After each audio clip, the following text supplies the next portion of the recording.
Oh, say, can you see the light? What's the problem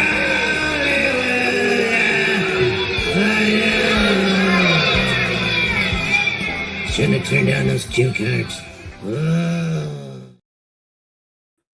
Welcome back to the United States of Australia. I am the Aussie guy, and it's very different today. A very different show. We don't have who we would normally have. And who do you call at the last minute when you fucking need someone? You call Panhandler. How you doing, mate?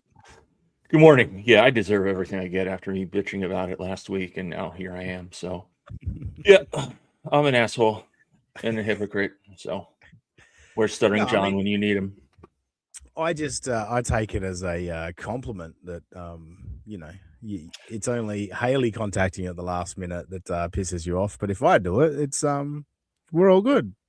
With her, it was more the way that it was phrased and the context of it. She's like, I have nothing. Like, it just came off as like, well, I guess I can send it to you. Like, oh, fuck you. All right. It was the way that she came off. It was just, again, it's very hard to discern, tones via text or via DM or whatever. So who knows? She might have been rushing or prepping her show. But the way I took it was like, I was just as being a sensitive bitch. Like, that's it. That's probably, if we're going to be honest. I love how quickly you fucking bail out of you took this grand stance the other day on Spiel Talk and you've already bailed out of it. I love it. Yeah, it's great. I don't I get super mad and then I'm like, and then it's not worth it. What's the point? It's like 24 hours. What are you gonna do? Yeah, right. Exactly. MG082 Cowboys. Ugh. Yeah, sorry, I'm a Cowboys fan. And yeah, I thought, fuck it, Super Bowl day, I'll throw on me Cowboys jersey. How did you become a Cowboys fan? Sad as it is, it's an Ezekiel Elliott. Yeah, I know. We used to always get the Super Bowl. Well, we've always got the Super Bowl as one of the few NFL games we get, and it used to always be the last day of school holidays before we go back to school. And so the first two I ever watched were Cowboys Bills, 93, 94. So yeah, that was it. All right. Who you got today, Panhandler? I think the Seahawks are going to thump them. I don't think the Patriots played anybody. Bunch of backup quarterbacks. I don't think it's going to be close, which probably means the Patriots are going to rout them. But yeah, I think the Seahawks would win. I'd like to see Sam Darnold get a ring too. He's the way his career started with the Jets, and they thought it was over. I think he was the third overall pick. And had a nightmare with the Jets, as most quarterbacks do, and then kind of his resurgence in Minnesota and then in Seattle. So seems like a good kid anyway. So kind of root for him a little bit. Credit to him, like the way he turned it around. Like the Jets have ruined many a career. So for him to turn it around, get back with, like you said, Minnesota, and then fucking nobody. Like, show me a fucking betting slip preseason that had fucking Patriots Seahawks in the Super Bowl. There's not a fucking human being alive to pick that. It'd be a nice ticket to have. Yeah, no. Vrabel really turned around the Patriots. What he did his roster's not that much different than last year with Gerard Mayo, I think, was coach. And yeah, he's a great coach and he'll be great with the Patriots. I think, especially over in the States, we're like Patriots out, like enough. They won 6 with Brady, and it's like, all right, we don't need to see any more of them. Yes, early in the season when I think they were about 5-1 or 4-1 or something, they just beat the Bills, and I saw this fucking stat that it was like Drake May had just done something that only fucking Lamar Jackson and Josh Allen had ever done, and I was like, oh fuck, this guy might be legit. And I know which one he looks more like. He certainly looks more like Josh Allen. Lamar. And I was like, fuck. Like, if the Patriots done it again, have they fucking nabbed another good one? Yeah, he's a Carolina boy, so he gets a lot of support down by where I live. So I don't, like I said, I don't have a dog in the fight. I'll just kind of enjoy the game and just watch and chill out. So yeah, and this is probably the least I've cared about a Super Bowl in a long time. So yeah, I'll pick the Patriots just because, of course, it will be, right? Like, we thought the Patriots fucking bullshit was over, but here they are again. Anyway, before fucking listeners just start disappearing, tuning out American football talk. Let's do this. Aaron's boring, and April adds nothing. It's gonna be great. We're scripting this morning. Come on. It's time for Movie and the Scrimp. It's time for Movie and the Scrimp. It's gonna be mediocre as fuck. It's time for Movie and the Scrimp. Yes, it is. And what I will do first of all, I'll bring up Chris Mack saying beat the Bills in Buffalo nonetheless. Indeed. I don't know why I really cared about bringing that up, but I saw this one. Bring Gino on for this segment. Wouldn't that be great? I'd like it as handicap on the Super Bowl. Absolutely. Yeah, look, Gino puts that's one of the football pick show is the one thing that I think he actually puts time and effort into, because it does seem scripted when he does his football picks. So yeah, he's got edits and he's got he's has pictures or whatever, images and stuff. Yeah, no, he does put effort into it. I always say I get a lot of shit for this because I don't really hate Gino as much as everybody else, or even Canoe for that matter. I think Gino can be funny, and I do think he has a decent stage presence. He for about 5 minutes, he is a likable guy, and then he goes all Gino. So I also get the hate, but I don't shit on him as much as everybody else.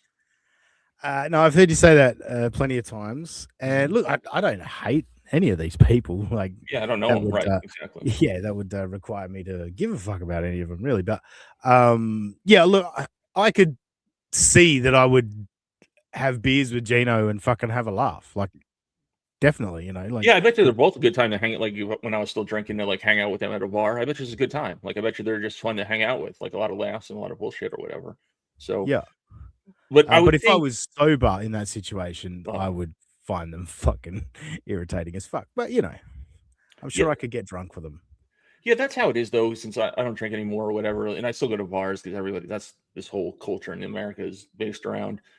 And it does get like more difficult the older you get to be like the sober guy at the bar. It's like, all right, it's just, it's no fun when you're sober hanging out at a bar or whatever, but that's where everybody hangs out. So that's where I go. And then I just Irish goodbye everybody eventually. But about Gino though, you would think he'd get more just hate watch. He doesn't even get hate watchers on his show. You can't watch it. And we're going to do Gino at the end, but I've got an example of like just how it's unwatchable. I've brought an edited clip and an unedited clip. Just before we jump into the Aaron stuff, Aaron made me think of money. And last week, as you all know, the super tip wasn't available to put on screen, but Krautcat still hooked us up. So I thought I'd give him his opportunity to go on the screen. So this was last week. Thanks for the $10 instead of weed. You should have asked her if she was trying to get his pipe. Ayo. Yes, that's in reference to the story I told last week, which you were telling me before the show, that apparently it was on Mersh's radar, which I find funny. Yeah, shout out to Pest. I saw a Pest clip early this morning that he clipped it, and I had no idea what it was talking about. I apologize in advance. I missed your show last week, so I didn't know the reference or how long ago the show was, but I just thought it was an interesting clip, especially after you had your interaction with him on a Dixon show a few weeks back or a month ago or whenever that was. Yeah, it kind of makes me feel like he's in his feels about it, to be honest with you. I haven't watched anything Mersh, so anyway, that's irrelevant. Krautcat also last week, Plumber's greater than Sparky's, fuck off. And this one must have come in on Thursday when I was on Dabbleverse Live, because I just being cheeky, threw my plug out there. And this one was 2 days ago. Silence Do Good.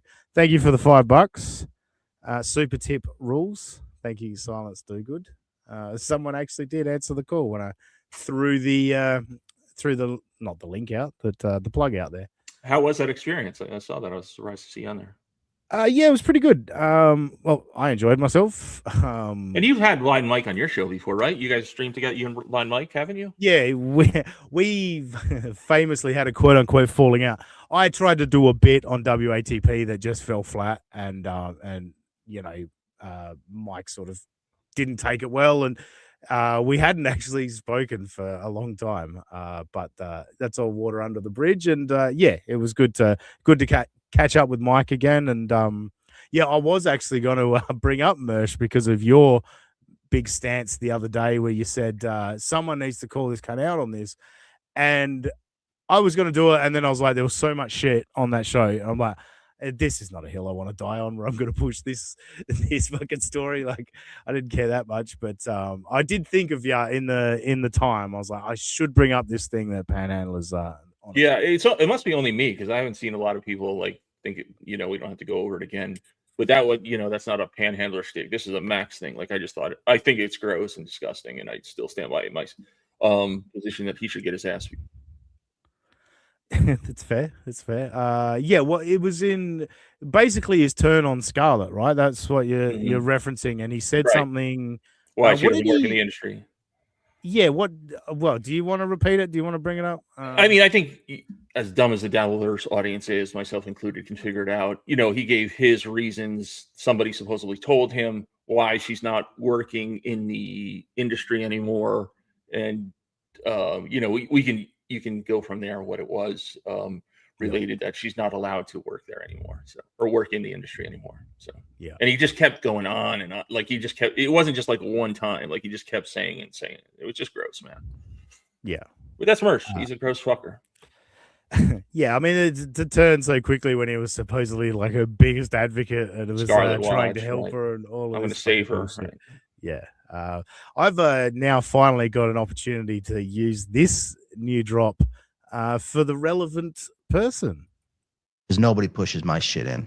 I push your shit in. And I can do it at any time, any place. Till Warriors come out to play. They hate us because they hate us, Dean, baby. We're here. We're here, and we are about to blow doors off in the Super Bowl. Sorry, guys. We're back. The dynasty is back. Get used to us. We ain't going nowhere for the next 15 years. We're here, and we're moving right next door to you guys. We're going to take every Super Bowl for the next 15 fucking years, and you're going to have to fucking deal with it. Welcome to the show, guys. Well, welcome you to the show, and never forget, everyone, he has the word stupid right above his head whenever he says all these things. So, but no, good for you after fucking all of those years in the fucking cold with no Super Bowls. It's, I feel those are happy for you. Kids in kindergarten, and I don't know if you guys have kindergarten in Australia, but that's 4 and 5 year olds here in the United States that live in New England who haven't been able to see a Super Bowl championship Patriots team. Really sad for those young kids in elementary school, nursery school. This is going to be their chance. So every one of us can enjoy another championship for the New England Patriots, the greatest football dynasty. When they win today, which they will stand alone as the team with the most Super Bowl titles, 7 Super Bowl titles in their history, more than any other Super Bowl team. So, man, and we're just getting started. We're a year early. We weren't even supposed to be here this year. It was supposed to be next year was going to be our year. We couldn't wait. We couldn't wait another year. We're here. We're going to make it happen. We're all we got. We're all we need right there. Oh, got it. Yeah, there you go. Upside down. Perfect. There you go. Perfect. That's perfect. All we got. Yeah, there you go. Exactly. Stupid, right? All we got, all we need. You know it. I'm sorry, young old vibes. We blew doors off against Houston. I was there. That was a great game. And I'm sorry, everybody, all the money's going on Seattle. Dude, take the points. If you're really smart, you're going to go money line Pats today. We'll be talking some gambling lines later today on my show, but Seahawks are going down, guys.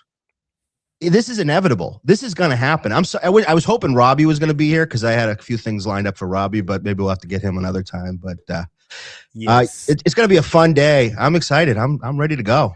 We still have 9 hours until game time, but I'm going right now. Let's go. Let's do it. You're going to shoot your wad before game time, which would be good. But no, unfortunately, Robbie unable to be here today. But I imagine a Patriots fan and a Josh Allen fan would get along well. That'd be a good time. So I get the impression you've woken up this morning pretty pumped up and excited. You've come in hot with a lot of energy. My wife said, "Why are you up at like 7 a.m? What's going on?" And I was like, "Honey, you know what's going on. You know what time it is. We're ready to rock." This is like if I I don't know who's the Perth Aussie rules team. You guys have? Do you do Aussie rules or rugby? Yeah, we got two, but the West Coast Eagles are the my team and the greater team. So okay, so West Coast Eagles championship game. Like you're waking up, you're probably excited. Even if you're like a casual fan, you're still waking up. I was at the supermarket today. I get up, get some groceries, get some stuff for the game.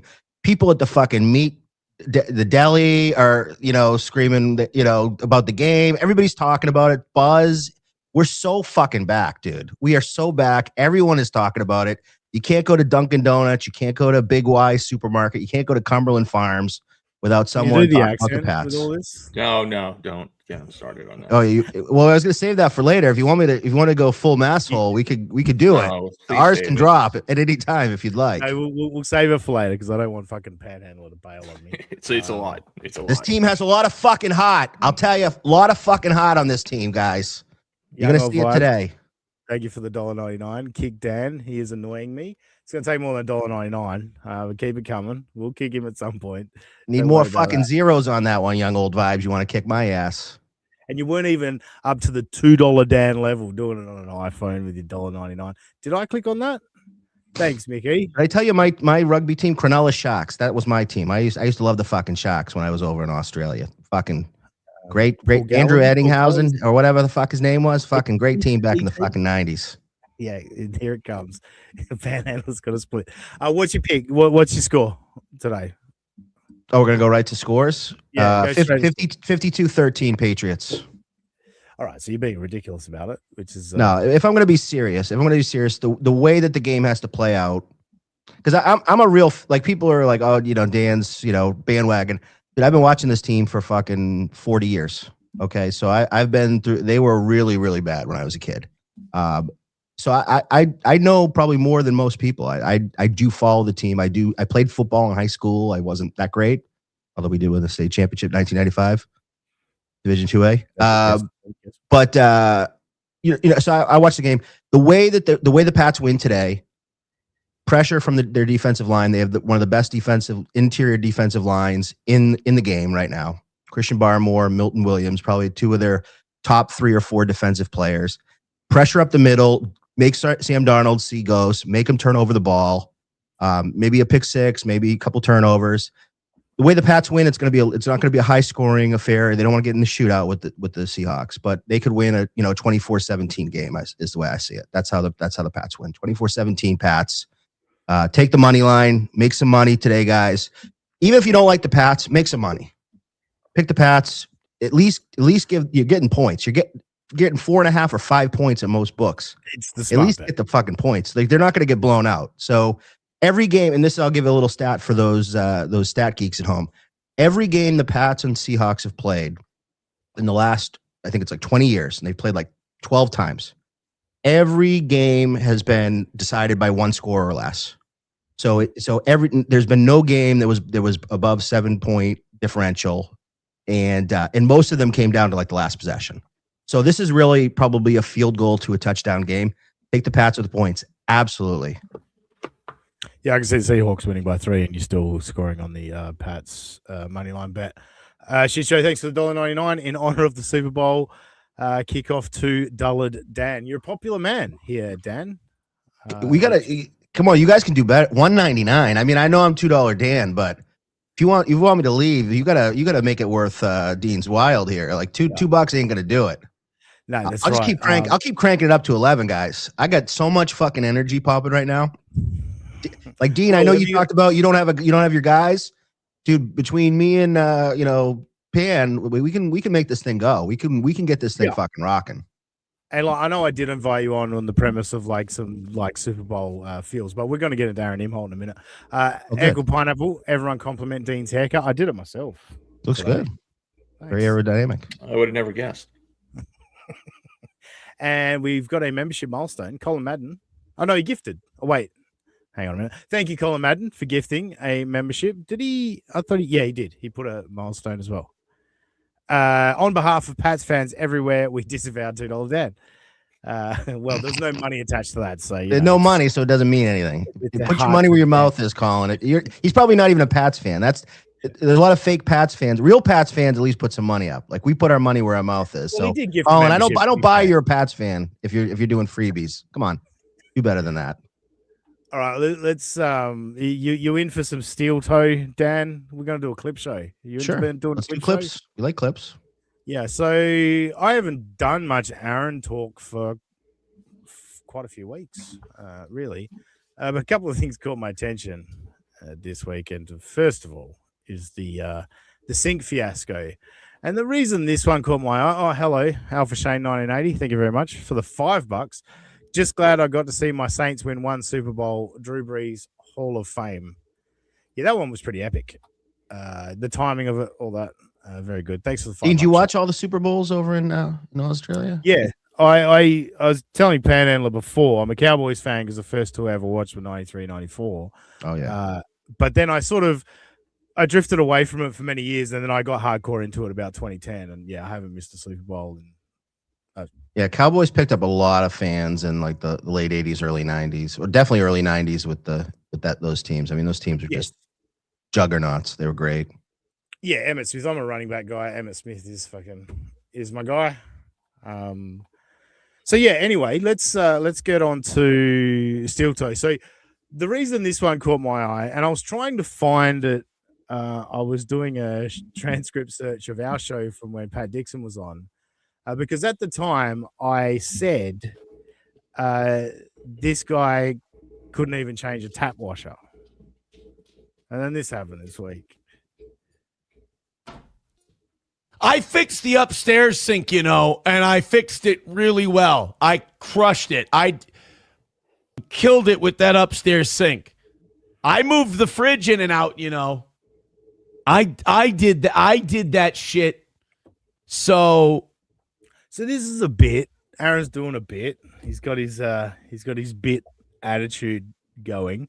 I don't know, Dan. I know you like to when you're going off on someone like JMO or Mersh or whatever, you do like to profess your manliness. Is this something you would want to talk about on Nice Podcast Stupid as some sort of housework?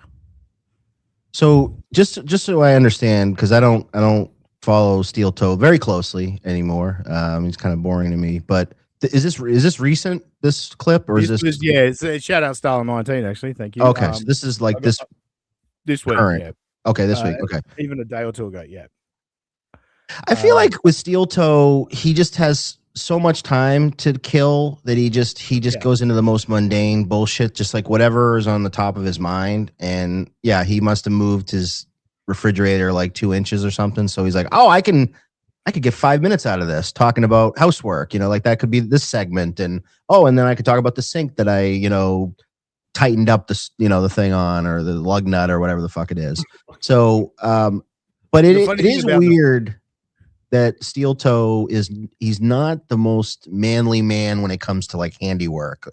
If I remember correctly, I think his lovely ex-wife he had her up on the roof, doing roofing and cleaning out gutters and mowing the lawn and doing all that stuff. It seems like he's not really a real handy type guy. So if I was him and I wanted to be like, badass Steel Toe, I might maybe not talk about how kind of lame I am with just moving the refrigerator around. That doesn't really impress us manly men out there.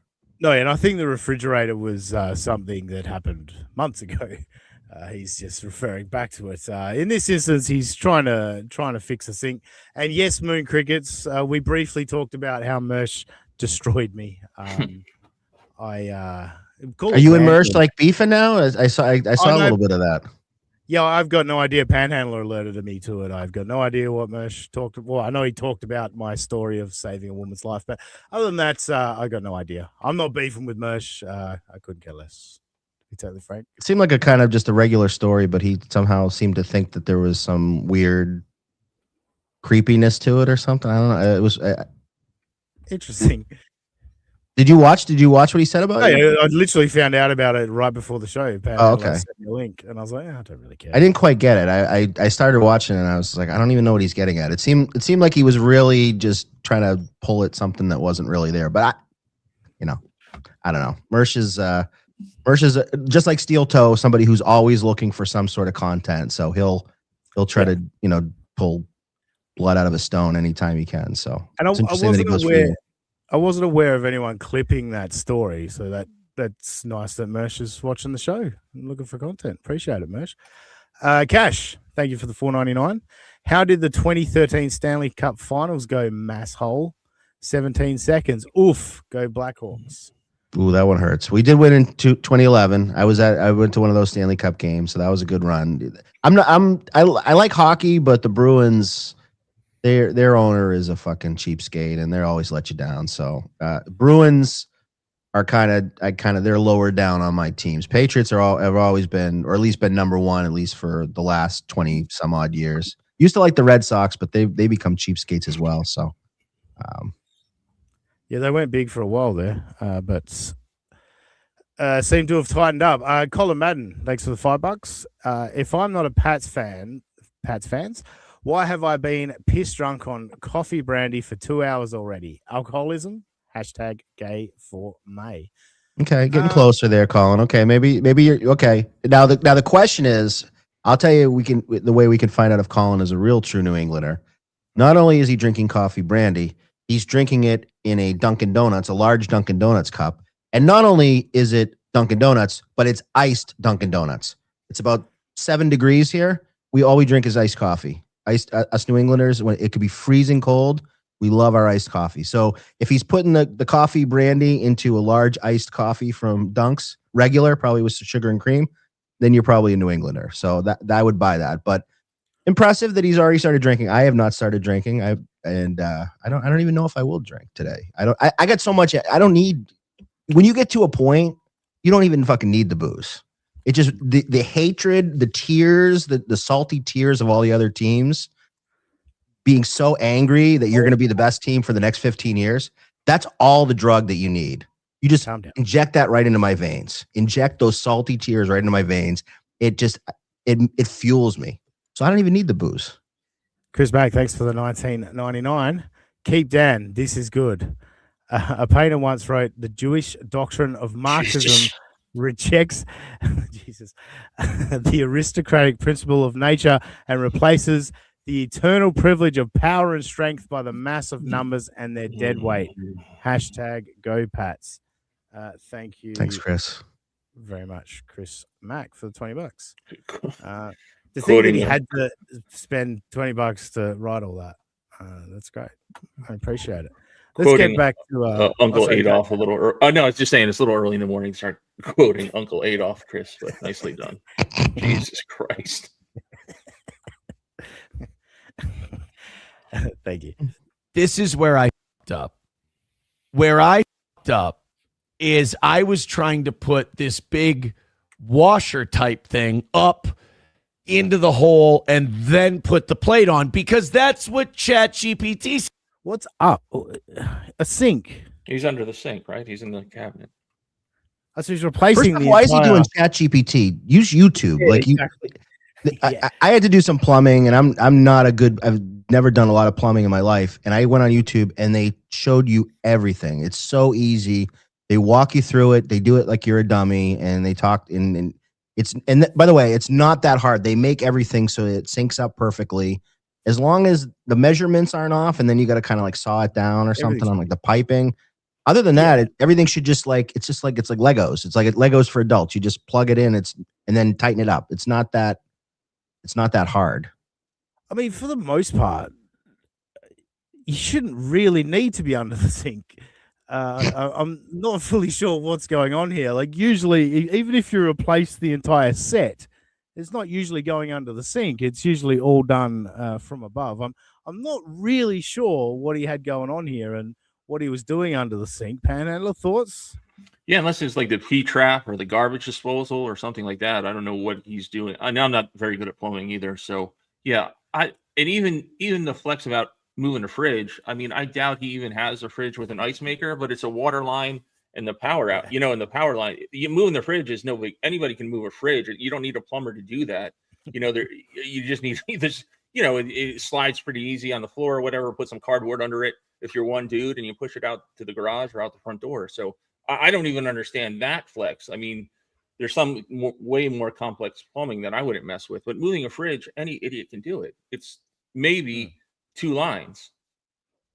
So Yeah, and I don't imagine he had an ice maker water. To yeah, the me fridge. either. I don't either. I think it was just plugged in, but maybe it didn't move easy panhandler because it was 30 years old. It's got some fucking rusted up wheels on it, you know. He is for put a boxer, the he is pretty soft, so I doubt he's a lot of muscle behind that because fridges can be bulky to move. But he's just look at this. Look at this forearm here. It's not looking like it's ready to move a fridge. Gotta say. No, but he's a boxer. Everyone. Yeah, he'll knock you out. Circle thing on the thing, and then push the plate up there, and then twist it and get it to stay. What fucking plate? How does plumbing work in the US? What fucking plate you got to push up there? This is wild to me. I've never seen anything like this. But There's like a little metal washer thing, and I only know this because I did this like in the last year. There's like and Pan, correct me if I'm wrong. You're probably a more handy guy than I, but there's almost like a metal washer or a washer that kind of like that you put that sort of kind of makes it so that they work. But he's making it sound way more complex. It's not. It's really like 4 pieces, right? You put that on there, you put this in there, and you screw it. And it's like, and somebody in the chat, it's plug and play. Like this is not rocket science. You don't need an abacus or a TI-85 calculator to figure out the derivative of anything. You put the thing, you put it on there, and you screw it. But I think you're off to the races. We're getting even too in the weeds about it. Like, this is the steel toe warning show where guys on the job site and getter duns and construction workers and guys in the trades listen to in the morning when they're, out there doing on the job site. Could you imagine if that was real? Like, if real guys are listening to this, like building houses and real carpenters or real plumbers, real electricians, and this asshole is ragging about changing a shitty faucet that he probably got from Home Depot, like, their brand or whatever, Do you imagine listening to this also on the work site with your coffee mug and you're it's like you're just about to start the day and you're listening to this fucking jerk off telling you how to do like the most easy part of plumbing and making it sound like it's totally complex. You're like, what am I doing with my life? What this guy is just money for nothing, checks for free with his stupid show, and I'm out here grinding, and this guy has no fucking idea what's going on in the real world. Yeah, I mean, he's acting like he got a jackhammer and he cracked the foundation and he's digging up pipes and all this other shit. Like, yeah, it's crazy. He's lost. Poor bastard. I had the biggest fucking dad day. Like, I was literally like, all right, yeah, I'm a middle-aged man and I'm a dad because I was out. I fucking mowed my lawn and then I'm putting this fucking lawn feed on it because there's a couple of dead patches. I'm fixing fucking reticulation. And then it's fucking hot. So I'm like, oh, the pool's not looking great. I better get the fucking pool up to scratch so we can have a swim. And it was just all this bullshit. And I summed it all up in about, what was that, about 12 seconds? Did I sum all that up? I don't think it's a story that anyone needs to really hear. Or it's just normal rules of owning a house. I mean, everybody talks about the American dream, owning a house. And I know you're not an American, obviously. But it's constant upkeep. Something's always broken. Something always has to be replaced. Something always has to be upgraded. Like that's just part of the deal. When you own a house or you own property or you own a building or own it, that comes with it. Every dude in America that owns property does this shit. Like, you eventually learn how to do stuff, or you pay way too much to have somebody do it for you. Like, that's just the trip charge alone is insane. And sometimes you do it yourself and you fucking mess it up, and then you pay even more to get someone to fucking do it for you. Yeah. Just put the plate on. Fruit. And I don't know what that plate is holding onto. I don't know what it's holding onto. I don't know how because I tried that and the damn thing fell out. So I don't know what that's hanging on to. But it's fixed. I did the upstairs sink, I'm a big boy too. God damn it. Oh shit. Well, anyway. She goes, Jesus, I didn't think you'd read that one on your show.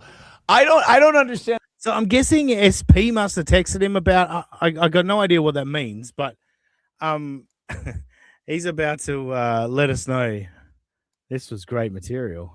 This is what a fucking pro does. That either. Like, I don't understand why you would read that on your show. I can't believe you'd read that on the show. Why not? Like, the entertainment value of me telling that story on the show and you guys getting a good, aren't I here to entertain you? Aren't I here to make you laugh and have a good time? He thought that was fun and funny. Now, I don't even think what we just did was fun or funny. But, you know, I brought it to the show. But he literally thought that was fucking great material for the show. A mundane fucking task from around the house. Toe boys eat this shit up. The toe boys love this crap. Yeah. Just toe boys want to know every last detail of Steel Toe's life. They want to know if he's regular. They want to know what he put in his coffee in the morning. They want to know what he screwed around in the house with. You know, they want to know. They want to know the details because he's got fans. He's got real hardcore Minnesota fans. No, Dan's hitting on a point here. And I know Patrick has mentioned it too.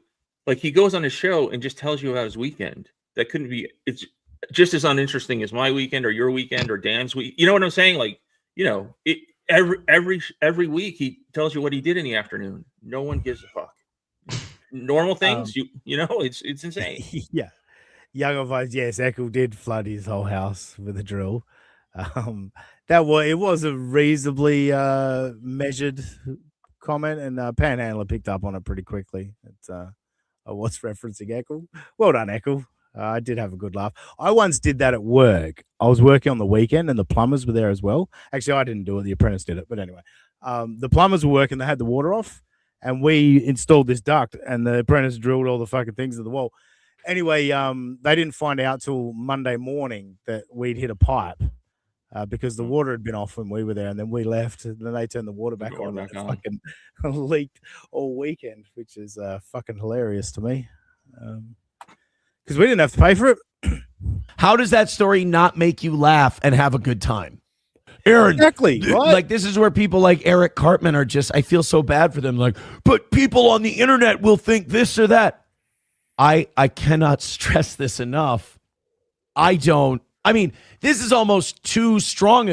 Now, what he's about to do when the merch thing got brought up in chat before, you imagine I went into this fucking rant. Statement. I so wildly don't give a shit. Like it's funny. Like when people say that comment, I expect them to bust out laughing. Like people on the internet will think differently of you. And then I just want to stare at them for a couple seconds so they go, sorry, I know it's a retarded thing to say. If I gave Steel Toe talks about internet people, that's just like one of his things. He's like, oh, these are internet people. These aren't real life people. And all due respect to Steel Toe, he spends more time streaming than probably anybody else. So if anyone's an internet person, yeah, it's you. Like you're living on the internet. Now, you tell us the mundane aspects of your life, so you're not like totally glued to that chair. Obviously, you get out and do other things, but you're as much of an internet person as any one of us that you might run into. So it's always funny. It's almost like his way of like, well, I'm different. I'm so much on a higher plane than everybody. I'm a real life guy.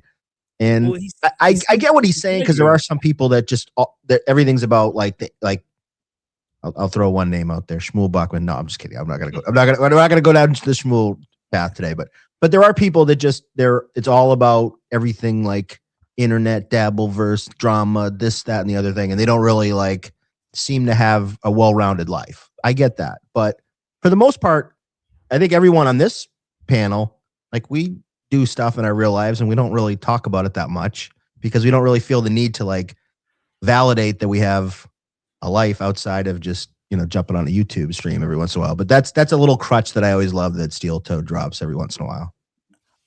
You have no idea how many people get annoyed at me for not replying to DMs and shit. It's just how life goes. I don't always have time. But anyway, the funny thing about internet person, everyone's a fucking internet person in 2020. We've all got the internet in our fucking pocket. Like, what are we talking about? A flying. What a bunch of retards who spend too much time online wondering about the lives of strangers thought. I could never be an Wait, what was that? Wondering about the lives of strangers thought. I heard a funny. I just before you just play it, this is the last thing, and I promise I'll shut up. Saw the funniest comment on Twitter the other day because I'm an internet person, and it was somebody talking about whenever anyone says they start talking about people that spend way too much time online.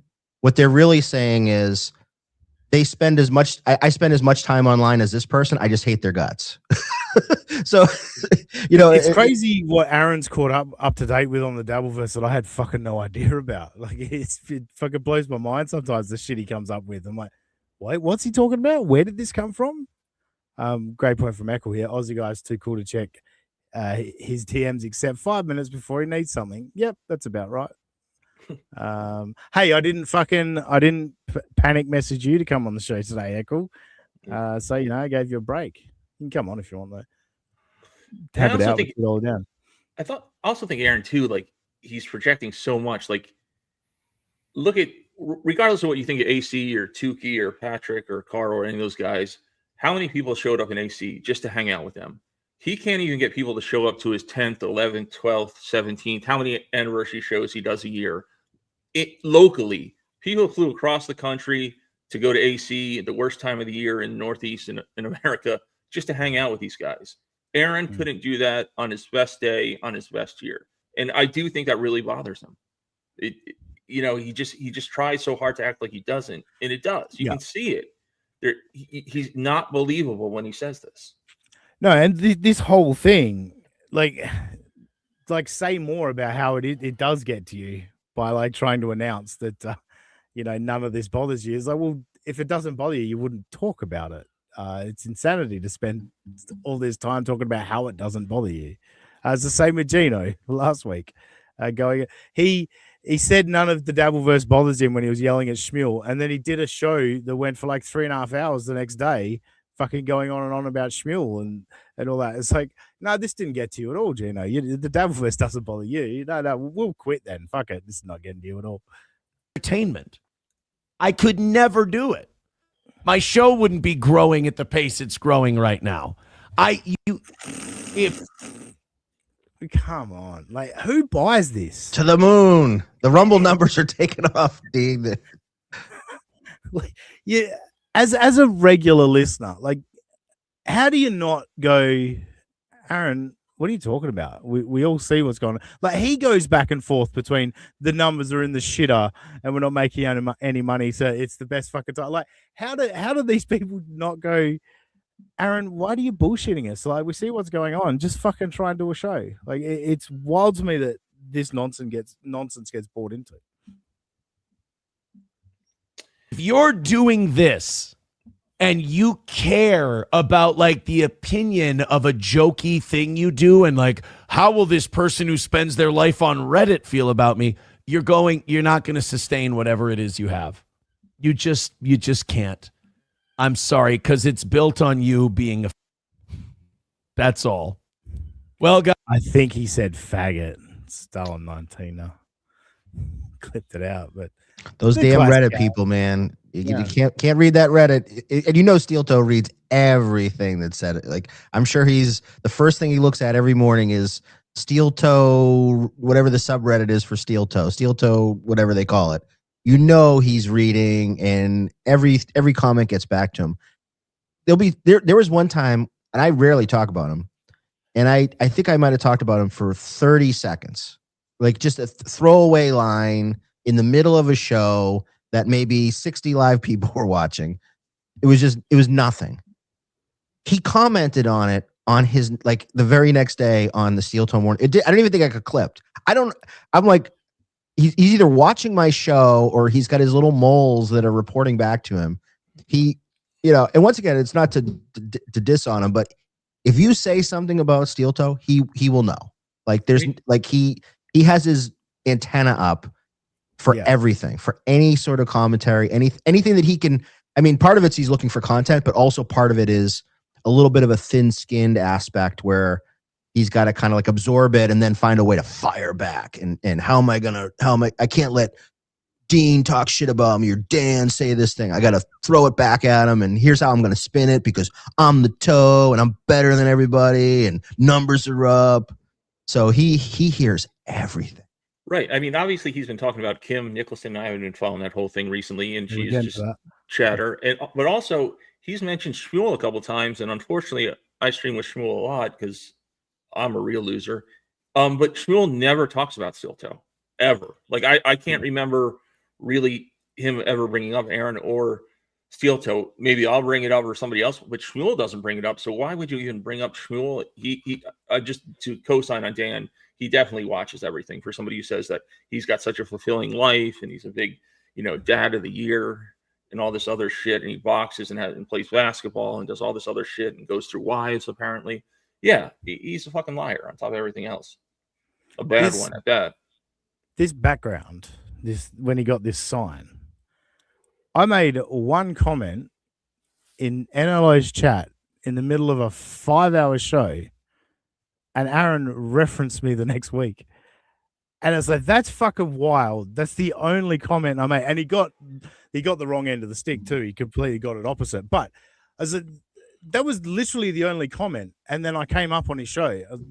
So how the fuck did he see that comment in the middle of a 5-hour NLO? Like, he's 10,000 comments, the needle in the haystack, he sees it, and it gets back to him. It's so bizarre. Or what he can do if you're really pathetic, and this is what I think he does, after the show, if it has the transcript, he goes to the transcript and Control F and looks for his name or looks for a reference or this, that, the other thing. I guarantee that's what he does. He does use ChatGPT, we learned. So maybe he could do that. Maybe he has got like a program in ChatGPT where he just has all the transcripts of all the shows. Yeah, just a little macro. Send every United States of America, Australia, send every Shmuel Buckman, send every NPS, send the transcript and sort for Steel Toe, Aaron. Give me timestamps. Yeah. Yeah, and what's even more wild though, Panhandler, Patrick didn't reference my comment at all. It was just a comment in amongst all of the other comments. That's wild. Yeah. Guys, what are you gonna do? The sink is fixed. Where's MSO says she's probably a better podcaster too. Oh, here we go. What do you think he's gonna say about this? You think he will be humble and go, well, yeah, of course. There's a lot of better podcasters than me, or is Aaron gonna say he's the best in the world? Let's be very clear. Hey, I said nobody can do it like Aaron. Would be my bet. Who's he? What female is he talking about here? I think ChatGPT. To be honest, I think he put a female gender on the ChatGPT. Which, how dare you? ChatGPT would never announce their pronouns. There is no better podcaster than me. The fact that multiple people can't make their living without just simply watching me shows you that I'm the best in the business. Who are these people, by the way, that make their living solely watching him? Like, there was a time that was Patrick, but that's not Patrick anymore. Right? Like, Dan, I know you're not a Melton guy, but even you would acknowledge it's not all Steel Toe anymore. Yeah, I think Melton is he's kind of abandoned the Steel Toe ship. I mean, Haley from Pretty Antisocial, she was doing a lot of Steel Toe, among other things. She seems to kind of be sort of like everybody that was doing a lot of Steel Toe. They're kind of maybe we'll ratchet it back. There's not a lot to farm from him anymore. Sitting through a 3-hour thing. I mean, even the Clippers, I think, are having a hard time. It's trying to find something noteworthy. To Aaron's credit, this is where I'll give him some credit. He seems to be trying to get his life together, which is great. Like, he's not in polycules, he's not doing drugs and abandoning his kids and stuff. And I actually, I don't think he'll be mad me saying this, but I communicated with him behind the scenes. Nothing just reached out and just asked him a couple questions about something. And he said that he's just trying to get through. I think he has a probation period for a year or whatever, where he's got to kind of keep his nose clean. So he's really sort of just doing a milquetoast kind of show, right now, and trying not to get in trouble with the law. So kudos to you, but it doesn't really create any content or anything really exciting to talk about. It's more of just, hey, like we're doing right now, put something on and just laugh at how silly his little mundane anecdotes of his life are, and the fact that he still has this grandiose opinion of himself when there's really not anything that exciting about what he's doing. No, not at all. Thank you, Wave, for doing a lot of steel toe like it's a drug or something. I mean, for a period of time there, it was pretty addictive to follow the toe. But yeah, even we, like I said, I think this is our first steel toe coverage in a month. We've barely touched. Oh no, actually, sorry, my bad. Last week when I did my lazy show where I just turned on Wednesday night, and so I'm a liar. We did it last week, but we haven't been that interested. I could go to any show and pull a segment out of it. Whether it's good or not, I don't know. But I could do it at any time. It's the motivation just hasn't been there. It's like, Well, I think Yeah. Dan hit on a point. Like even the Clippers aren't clipping him anymore. He's just not. Yeah. There's nothing there that's interesting or funny, or it's just the same old repetitive Aaron just being an unlikable douche. All right. I don't need to watch a clip to know. You know what I'm saying? I'm not going to learn anything new from that. And I hear some people questioning me saying he's milk toast because I guess there is some alt-right dog whistling that he does and stuff. I don't watch the fucking show, so I'm just. I'm with you though, and I'm not gonna. If he spends 10 seconds talking something Nazi whatever, it's like okay, well I'm not vouching for steel toe at all. Like I'm not like his buddy or anything. I'm just saying like really I'm just saying it's boring. It's not anything that interests me. So if he's doing racist stuff, okay, I denounce that. I denounce the 14 words and the 18 I'm not supporting any sort of racist stuff he does. I'm just saying his show's fucking boring to me. That's all I'm saying. I get it, and I'm kind of with you. So Tiger Lily said, "Milk Toast shows this. Are you fucking kidding? He plays Nazi music, blatant anti-Semitism stories, and yelled the N-word on Friday." I get what you're saying, Tiger Lily, but I also get what Dan's saying, in that, like, it's such a nothing. Like like he doesn't stand for anything, I guess, and it is just he's doing it because he's got a racist audience, and so. Yeah, all right. It's probably stretching the definition of milk toast, but it's just such a bland version of alt-right bullshit that like I kind of get what Dan's saying in that respect. Thank you, Dean. And the fact that people are going to get mad that I even said that proves my point. She says, "Okay, what is sentence? The fact that people are going to." Well, it's not a fact then. Like, if it hasn't happened, it's not a fact. Like, I love that he just has these thoughts and he just decides that's now fact because I believe it. It's like, okay, cool. Yeah, we're all mad. We're seething. We're seething right now. Okay, simple thank you would have been fine. Why? Why just do a simple thank you when you can make the whole thing a segment? And then you can make fun of people who take themselves a bit too seriously. And then Eric Cartman goes, "Oh my God, he's so deluded." You understand this is the game I'm playing with you. You get that, right? Oh, you don't. I don't think you Oops, I didn't realize that that's the game he was playing. He just does dumb shit, and then we're idiots for his dumb shit. Makes sense. I love when he does the look in the camera thing. That's like his power up move. That's like, the magic mushroom. It's like, okay, now I can shoot fireballs. Like that's his power move. Is like, I'm going to break the fourth wall. I'm talking to you, Toe Army. Or I'm talking to whoever I'm talking to. That's like his, like, where he's like, okay, I got to take this to the next level. I got to level up Toe right now. All right. I'm talking to you, brother. I'm talking, it's like almost like a wrestling promo. It's like, I'm going to look right at you. I'm coming to the Civic Center this weekend. I'm going to kick fucking Iron Sheik's ass. Like, it's like a wrestling, like, power move of him doing the camera thing. So, Steel Toe really is feeling himself when he starts looking at the camera. I love that. And he should be getting a little more play with the whole Skank Fest and potentially, boxing it is a big event. And for whether, again, like Lewis or not like Lewis and those guys and Legion of Skanks, if he gets that gig or they invite him, it's a pretty big deal, especially for him. And even nobody's really talking about that either. I don't know if nobody believes it's going to happen or is Lewis clowning him or whatever the case may be. So I would have thought it would have been a bigger discussion, at least in the Dabverse a little bit. Sorry, I'm a fraction distracted because sorry, I'm used to streaming with Shmuel, so that's all right. I'm used to the host not listening to a word I say. So go ahead. Yeah, I said that just no disrespect to you, because totally put this. Someone give Eccles the wrench, lol. And then I just did because Eccles, for some reason, I can't post in my own chat right now. Any chance you could pin the super tip link? Because we're getting nothing on super tip right now, and it's very upsetting. You people are letting me down. Supertip.gg/USOA. Yeah, that's wild. I cannot post in my own chat. Every chat I've posted, which is always my super tip link, is not appearing in chat. Do these people not know that you can do pictures now with Super Tip? I know, where you can like make a funny picture about me, make me look like a fucking idiot with the AI. Come on, guys, like supertip.gg. What is it? What's your link? USOA. USOA. Super Tip.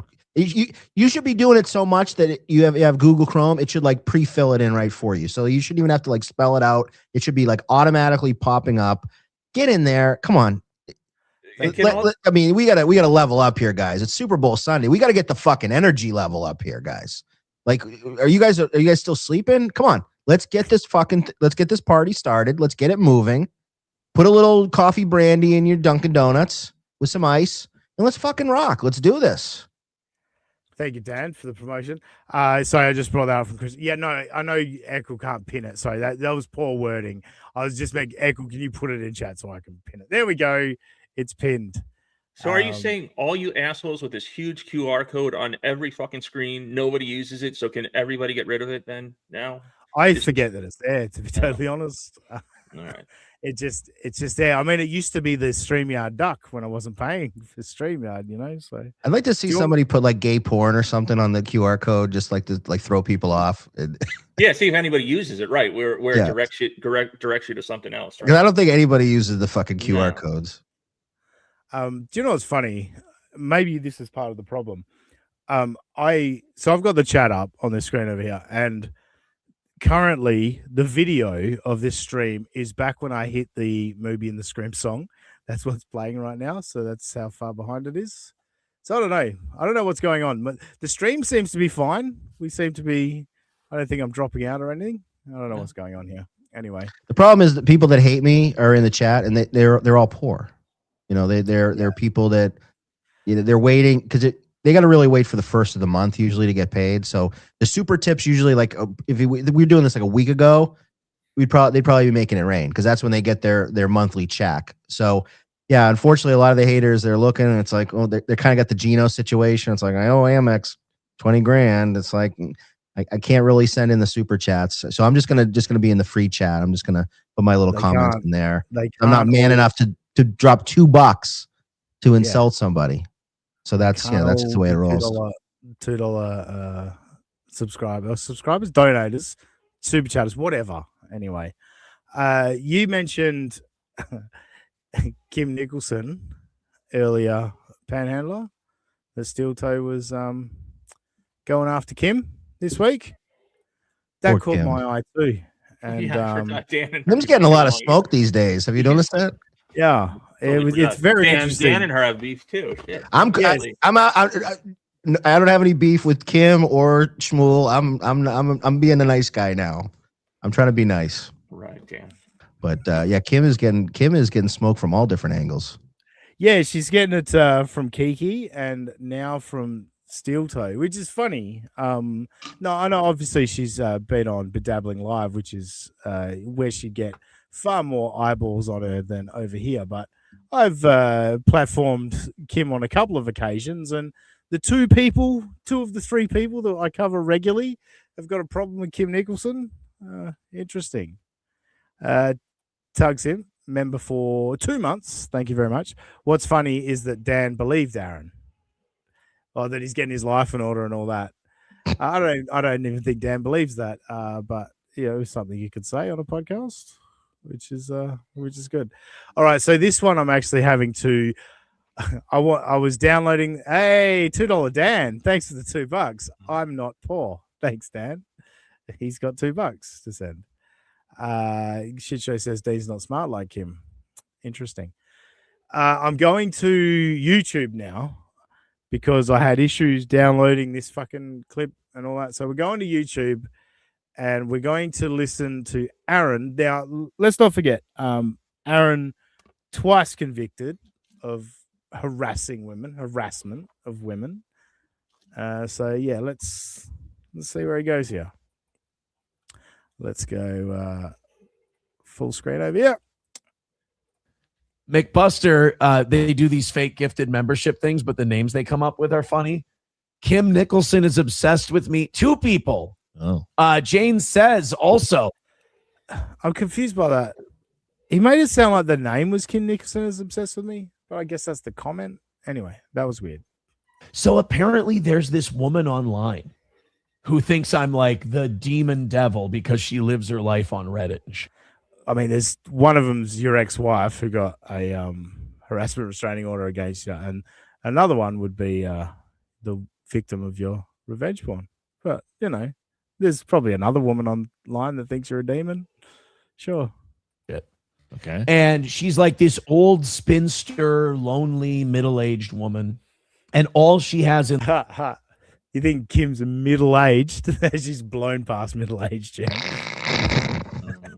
life is her internet podcast. And what I've been hearing from a couple of fans is that this woman is like trying to dig up dirt on fans. Not like me. That's fine. I don't give a shit. I'm doing a show. Your dirt is all over fucking Google, you fucking retard. No one needs to dig up anything. The dirt is there for everyone to see. Didn't Aaron get dirt on listeners? He docked somebody the last few weeks, right? One of his chatters. Yeah, he doxed was steel toe wearer. Wasn't it actual steel toe wearer? Yeah, I'm not sure who. I heard Patrick or somebody talking about it a few weeks ago. Yeah. He kept going back to the guy's real name. But like there was also the chatter that he was talking about the wife, where the wife worked and all that. Like I know all the information about where your wife works and like a government employee. And yeah, there's he's walking a fine line when you're someone on probation of the shit that he's talking in relation to doxing. You want to be careful, Aaron, because there are people like Mersh, who I saw on Twitter this week, was very keen to report him for such a crime. So you might want to be careful, Aaron. But hey, cook, brother, cook. Oh, right. Yep. She's trying to find fans who contribute money to the show because she gets mad if people give this show money. She's going the extra mile to go after them. She's like trying to go after them and find out shit about them. So like McBuster is like, hey, she's accused me of being like 4 different people. I've never heard of any of these people. There's this Jane Says woman. She goes, this Kim Nicholson is trying to find out like who I really am and like tell people. Go for it. If anybody in the world cares about this Kim woman, please get her like a straitjacket, like get her into a facility. This is all right, Kim. I'm ordering a straitjacket now because I do care. Kim, could you leave McBuster alone, please? Come on, let's get off McBuster's balls there. Can you stop calling McBuster 4 different people? Can you stop looking into Jane Says' real existence, Kim? Like, what are you doing? This is embarrassing for you, Kim. This whole explanation from Aaron really damning that you said these things about chatters. Oh, don't know how you're going to recover. This is madness, dude. Imagine having that kind of time, though. That is, I mean, she's got protester time. And again, I feel bad. Like, I feel like me doing my show is so triggering to some people that I'm actually doing them psychological harm. And I never, as much as I may cock off, I never want to actually do that to people. And it makes me feel a little shitty that I do. I mean, they deserve it. They deserve to live in their misery and their shit and their piss. But see, that's actually quite funny, Aaron. That he went from, I don't want to do this to people. Oh, I mean, they deserve it. They fucking live and piss and shit. That seems very specific. Is that a fetish, Aaron? Is that your new thing? You've moved on from eating cum. It's piss and shit, golden showers and dumps on your chest.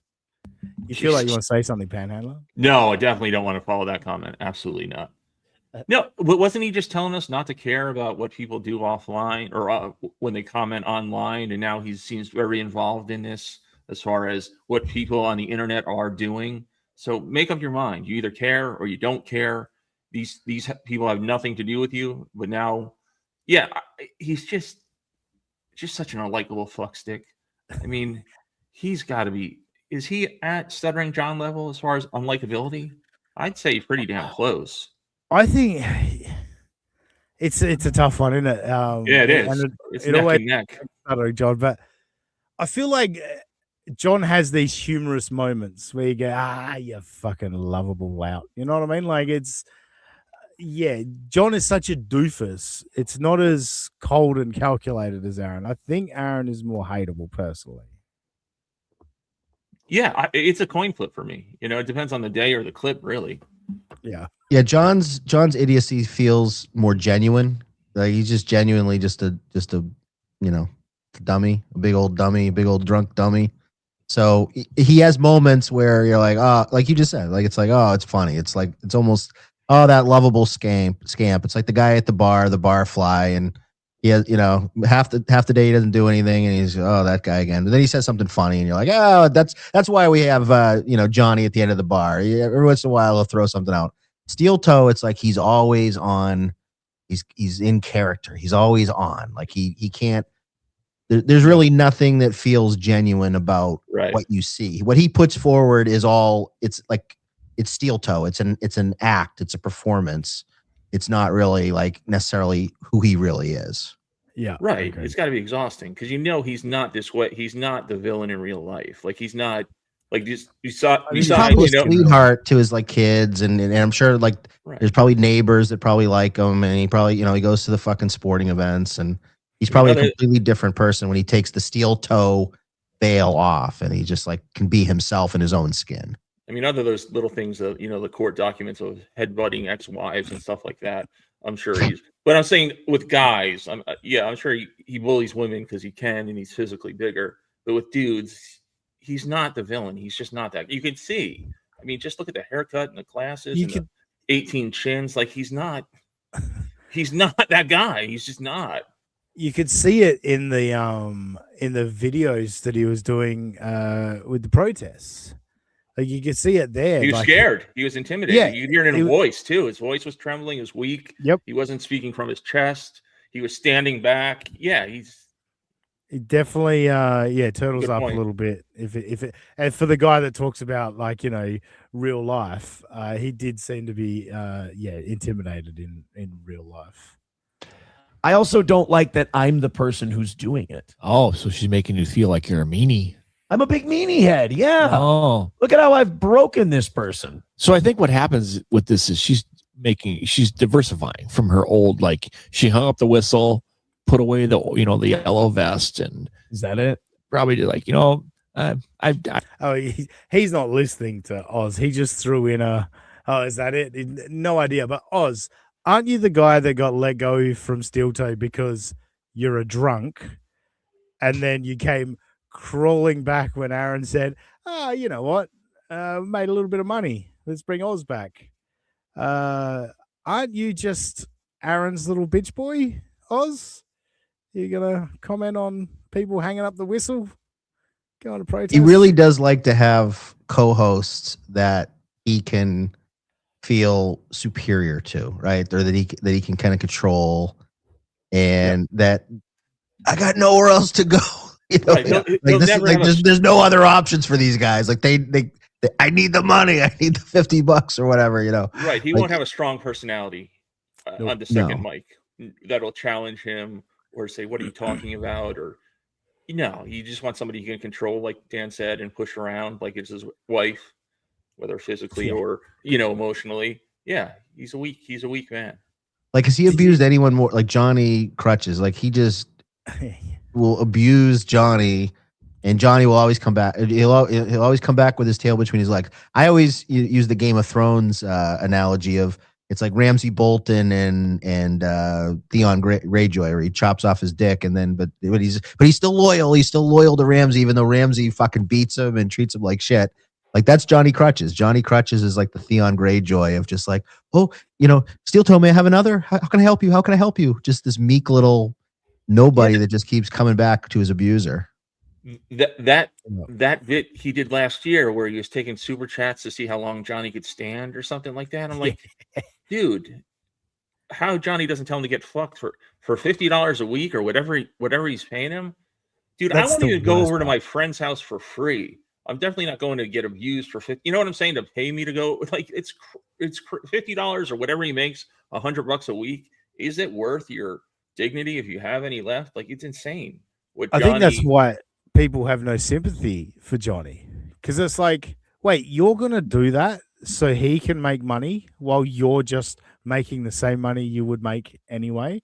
Like, I'll give Oz credit in the fact that when Aaron asked him to come back, Oz was like, "Hey, well, if we hit the goal, can I get a piece after we hit the goal?" Like, good for him. It's like, if I'm going to help you make the money, there's got to be something Yeah, in want it a for taste me. of it? Sure. Yeah. So credit to him for that. The fact that Johnny's never thought of that. Johnny's just like, no, I'll be a corpse on your show for $50 because I need the $50. Like, that's why nobody fucking gives a fuck about you, Johnny. That's why nobody donates to your GoFundMe, because we all know that you're a fucking pathetic loser that's just, oh, poor me. All right, it sucks that you got MS, Johnny, but nobody cares about a victim. You know what I mean? We've seen it all throughout the Dabbleverse. Nobody gives a shit about a victim. Anyway, I was going to bring up a Kim comment, but now it's all moved. And sorry, Kim. It was a good comment though. Can't remember what it said. Keep them coming, Kim. Give us some more material. Hey, she hasn't made any attempt to crush you, from what I've seen, Dan. So Kim's got bigger fish to fry. She's moved on. Yeah. Like I'm small potatoes. She's going big game hunting now. So God bless you, Kim. You didn't schmill Buckman her. You definitely got to schmill. I think we can all agree Dan and Chow got to schmill. He had some streams there where it was affecting him, but not my girl. Siggy Jones gave us some inside scoop last night. We did a stream with him, and he was saying that Buckman used to talk about 3 people behind the scenes: me, Chow, and I think Serenity Now. And he said, "Don't, whatever you do, don't put up their chats on the screen. Don't give them any attention." I was even doing $2 ones. He wasn't putting them up. Like, he was just totally blowing them off. So. Yeah, that was where I was like, "Oh, Shmuel, what are you doing?" When he said, "I'm not putting up." And some of them were innocuous too. They weren't even like that bad. But I was like, "Oh, come on, Shmuel. Is this how we're gonna play it?" But is there anything like this is not a shit on Shmuel thing? But like, is there something with the Cigarette Jones thing, like where it's the final boss as the moderator now and Cigarette Jones is gone? Is there anything more to that? Siggy came on Clown Town last night, and I was pressing him hard on it, and he was doing the Chow thing, like, you know, he's not good enough, and he wanted to level up. I believe there's something else there. Shmuel came on, and they talked a little bit, but we still didn't really get to the bottom of it. I think there's something else there, but I have no idea what that is. So one thing he let us on to last night, Siggy Jones, and he said, yeah, Siggy's out of the Shmuel business. They've kind of gone their separate ways, and now Final Boss. It was kind of like, it started with Dave Serra was sort of like the technical producer, and then it sort of transitioned to Siggy Jones, and then now it transitioned to Final Boss. And I was even asking Siggy, I was like, did you have like some background in like being a mod or producer or technical? He's like, no. I just had met Shmuel like in the chat of, like, they went back to like Ray DeVito's show originally. Like, they were both in like the Ray DeVito chat. And then he kind of transitioned. He was in Buckman's chat, and Buckman's like, Buckman started reaching out to me and asked me if I could help with some things. And next thing I know, I'm producing his show or whatever. But one of the things that rubbed Buckman the wrong way that we got out of Siggy Jones last night was when Buckman went on his vacation to Curacao recently with Cookie. And I was one of the people that was kind of, giving him a little bit of shit. I'm like, dude, you're in paradise. Why are you streaming every night in like, put it away, like, take a week off, put it away. And his whole thing, well, Cookie's sleeping, and and he was also kind of feeling himself. He was kind of riding the wave. He was getting a little more attention, so he's getting those dopamine hits. So he was going live. I mean, if he definitely didn't miss 2 days in a row. Like, there was never where he took 2 days off. I think you exaggerate a little bit of how much he streamed that week, but yeah, Cook. Continue to cook. Yeah. Am I panhandler? Am I wrong? He streamed like 4 or 5 times from Curacao. He had multiple maybe streams. three or four. I'm not sure, but he did multiple. All right, we'll call it 4 or 5 then. So 4 or 5 times from Curacao. And Siggy Jones apparently reached out and said, or made some comment to Buckman, and just like, dude, if that was me, I'd be, I'd take the week off. Like, enjoy your vacation. Like, what are you doing? And Buckman, that was like the line in the sand. That was going against Buckman. So you questioned Shmuel Buckman. You questioned the fearless leader. And one thing that Siggy Jones said to us is Buckman runs a very authoritative ship with his producers. It's Buckman's way or the highway. So like at one point, Siggy Jones was like putting up free comments and Buckman did like a sidebar with him and said, I'm monetized now. We don't put up free chats anymore. People are going to have to pay now to get their chats on.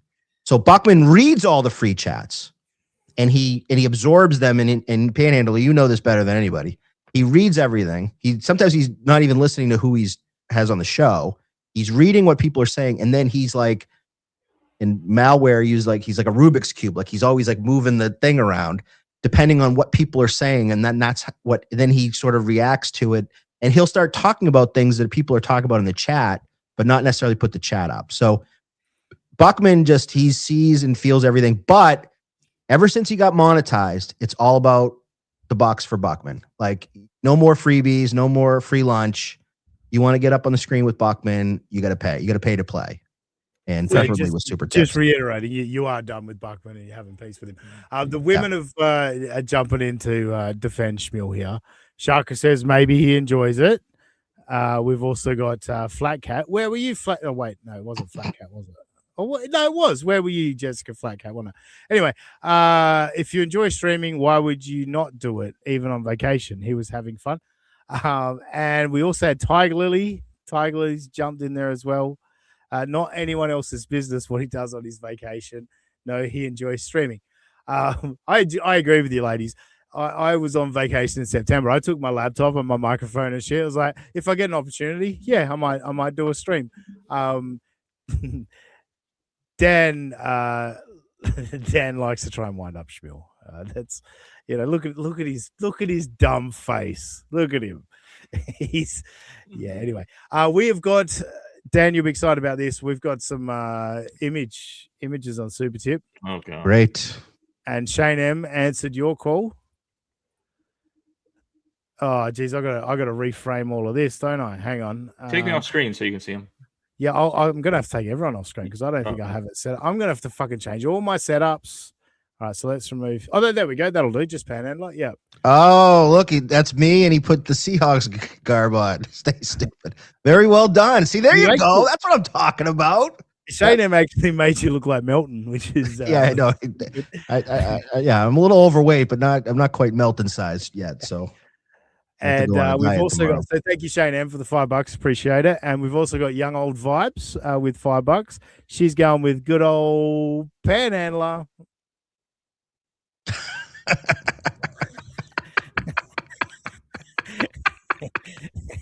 Oh, that's a great one. Dean, you're laughing a little bit too much at that one. Oh, Young Old Vibes. That one got me. I don't know why. She's back out of the will. Thank you, Young Old Vibes, for the $5. You got me there. That was a good chuckle. Jesus Christ! All right, I think we're almost done with Aaron. I don't know how much more I can take of Aaron, to be totally honest. We got some Kiki to come. That's not what I wanted to click on. What am I fucking doing? Oh, moving shit around. I'm losing shit. There it is. That's the one I want.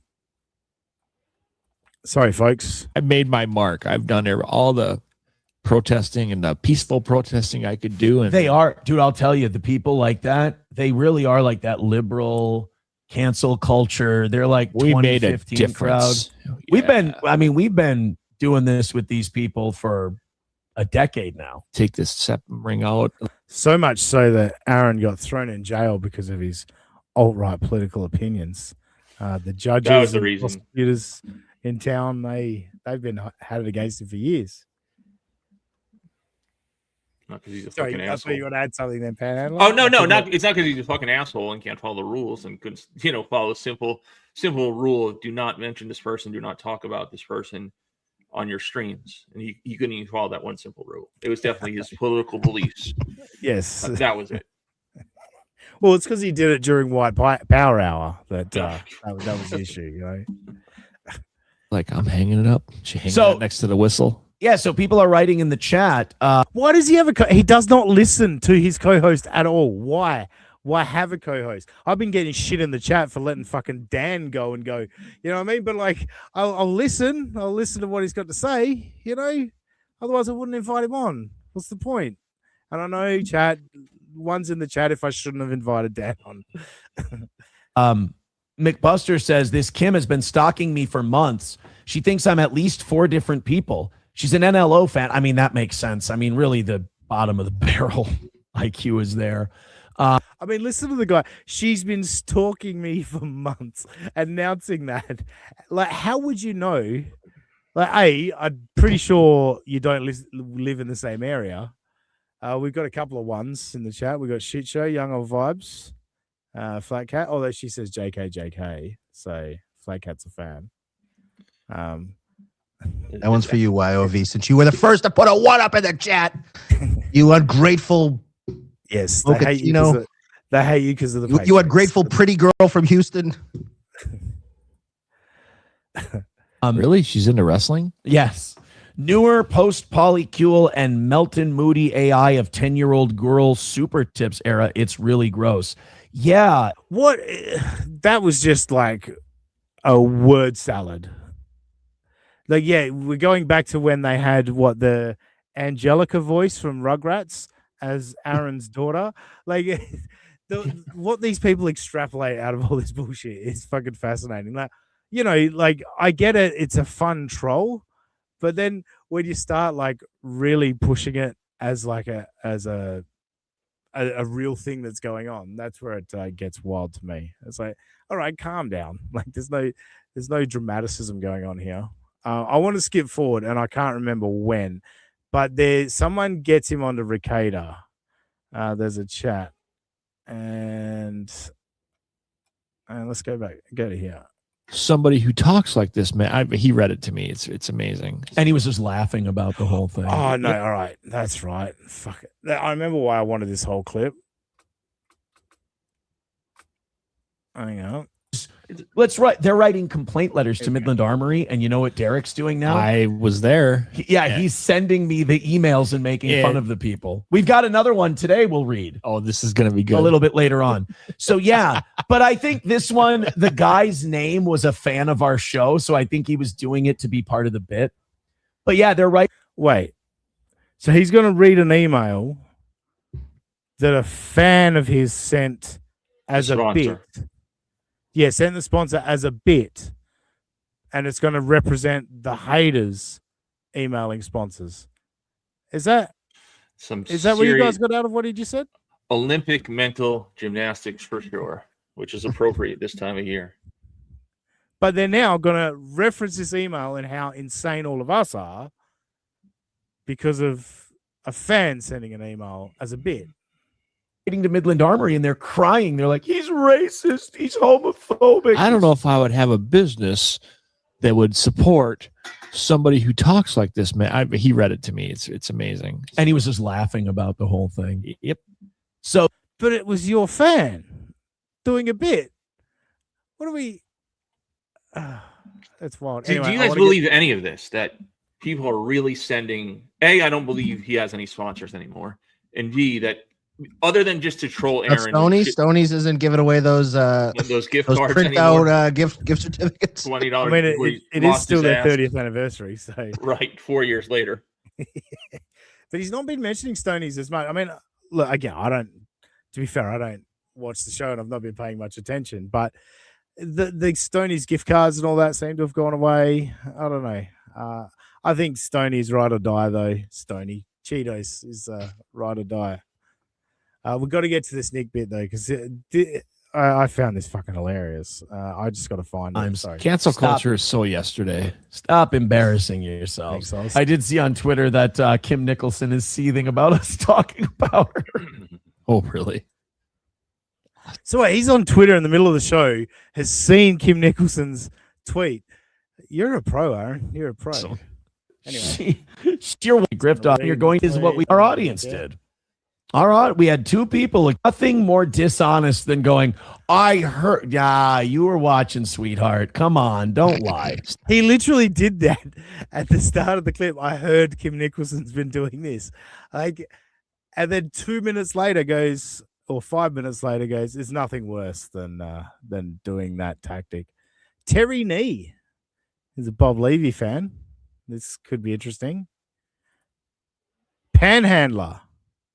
Are you aware only one eye blinks? Are you up on the news, Terry Nee? Sorry, Half I his was face muted. doesn't work anymore. Yeah, I mean my mic nor my face. Yeah, no, I'm very aware. One of the neat things is about this is your eye constantly tears when it's dry. I would think the exact opposite. So yes, not being able to blink, now it looks like I'm crying all the time, especially for all the shit I give people about crying on stream, especially grown men. It's great. And it makes sleeping very easy too, by the way. Yes, I'm very aware that I can't blink my left eye. But thank you for If I reminding me. slapped you on that side of the head, would you feel it? Like, is it numb or? How about you try it and let's see what happens? That's a perfect response. No, actually, it's not. I still feel everything. It just Okay, doesn't work. it's yeah. just paralyzed. Yeah, the Doesn't muscles, work. everything's dead. Yeah, dead, kind of. You're a good sport, Panhandler. You're a good Yeah, sport. what the fuck? Still It is. wasn't that pretty to begin Still with, so is. it doesn't matter. Oh, stop it. You're a beautiful man. Thank you, sir. I needed that. Absolutely. She just grabbed that clip randomly. How does someone? Well, no, she grabbed it because you were talking about it, dummy. Like, what are you fucking talking about? Terry Nee's now given $2, praying for Thank you, recovery. Terry. There is no Terry. recovery. Here's Dave Dallafor when you need him. Dave Dallafor used to be good for the $2 super chats and the leave. No, it's very nice. Thank you for the $2, Terry Nee. I will not. We're all Panhandler. everybody light a candle for Panhandler tonight. No vigils. There's we all see people in way worse situations on a daily basis. This is Hey, nothing. Panhandler, what was the name of Kevin Brennan's show on Compound? Burning bridges. Oh, Or you when he actually goes did on- that all right. You did that Yeah. all right. I noticed the B's. You struggled with the B's. So Yeah, I the was, V's, the P's, the V's, and the P's. Yeah. Yeah. I need to move my mic to the right side. Can I answer this one? I know what the statue is. Go It's ahead. Munch's the Scream, right? 100%. Absolutely. Chad wants to know what the statue at behind. Yeah, it's Edward Eddie Hunter's Hagen's. screen. Yeah. Thank you for the $2, Chris Mack. I might start doing that, just ignoring the chat, so they have to give me money to get their fucking. Well, you guys were talking about this earlier, and I know you want to get through this steel toe clip, That's so right. I kind of apologize. But you guys, though I'm not like dragging you, but are kind of smaller shows, and I have this discussion with Shmuel sometimes. Like, when do you transition to? Because the chat makes the smaller shows, in my opinion. I find myself hanging out in the smaller shows more so than like NLO or WATP or anything like that, like I used to. Like, you don't want to abandon the free chat, but you also want to get the super chats or the super tips. So it does seem like, Dan was kind of dunk on Shmuel a little bit, but it does seem like a delicate dance. Like, how do you, as two show hosts or show runners, how do you handle it? For me personally, I'm sure there's gold that I miss, at times. But as we're watching clips and stuff, or if you guys are talking, I'll glance at the chat. If I see something that is funny or informative, I'm going to bring it up, money or not. You know what I mean? Like, I think that's important. For me, I got to show that I've planned, but I do love the chat aspect, and I want people chatting. And yeah, if I feel it's relevant, I'm always going to bring it up. Yeah, if you attach money to it, of course I'm going to read it. You've given me money. But no, I think it's important to maintain that the chat is a part of the show. Like, we wouldn't do it live if we didn't want the chat to be a part of it. So yeah, I think it is it's a balancing act of like, how much free chat do you read? But overall, I think if it's adding to the show, you bring it up, free money or not. Your thoughts, Dan? Yeah, I thought that was. I agree everything you said. For me personally, like, I have Deb. I let her kind of watch the chat, watch this, so as a host, the more, and once again, like, we're smaller shows or medium-sized shows or whatever. And I wasn't being a dick saying that. I'm not saying I got 1,000 people and whatever, but like, it can be very distracting, and you don't want to get into the thing where you're just like not in the moment with who you're talking to. So you have to put it a little aside. You can't just be reading everything as it scrolls. But like Dean said, sometimes when there's like a break in the action or people are conversating, then I might look over and see if there's something there and something that I can incorporate that's going to keep the show going or is really pithy and funny. And whether it's a bot whether it's a super chat or not super chat, it doesn't really matter as much to me. I have told Deb to like not just put fewer chats up on the screen just because it can just derail the whole flow of everything. But if someone put something funny in the chat just because it, they didn't pay $2 for it, I'd still put, I'm not well, I'm not at like the Kevin Brennan level where like I got, where and it's like, you got to pay to play sort of thing. Like I think it's a delicate balance. And the one thing I think that is the most important thing, and I think Dean was kind of alluding to this, the reason you do it is for the audience, for the community that you're creating. And I know that sounds kind of gay. I know Merce doesn't like that word, but that's what it is. You want to have an audience, community, people talking to each other. Like, people are not going to come here just because we're the most fucking charismatic people in the world. They're going to come because they like the community. They like kind of the vibe. They like what we're talking about. And that's what they're going to come back for. They're going to come back for that familiarity.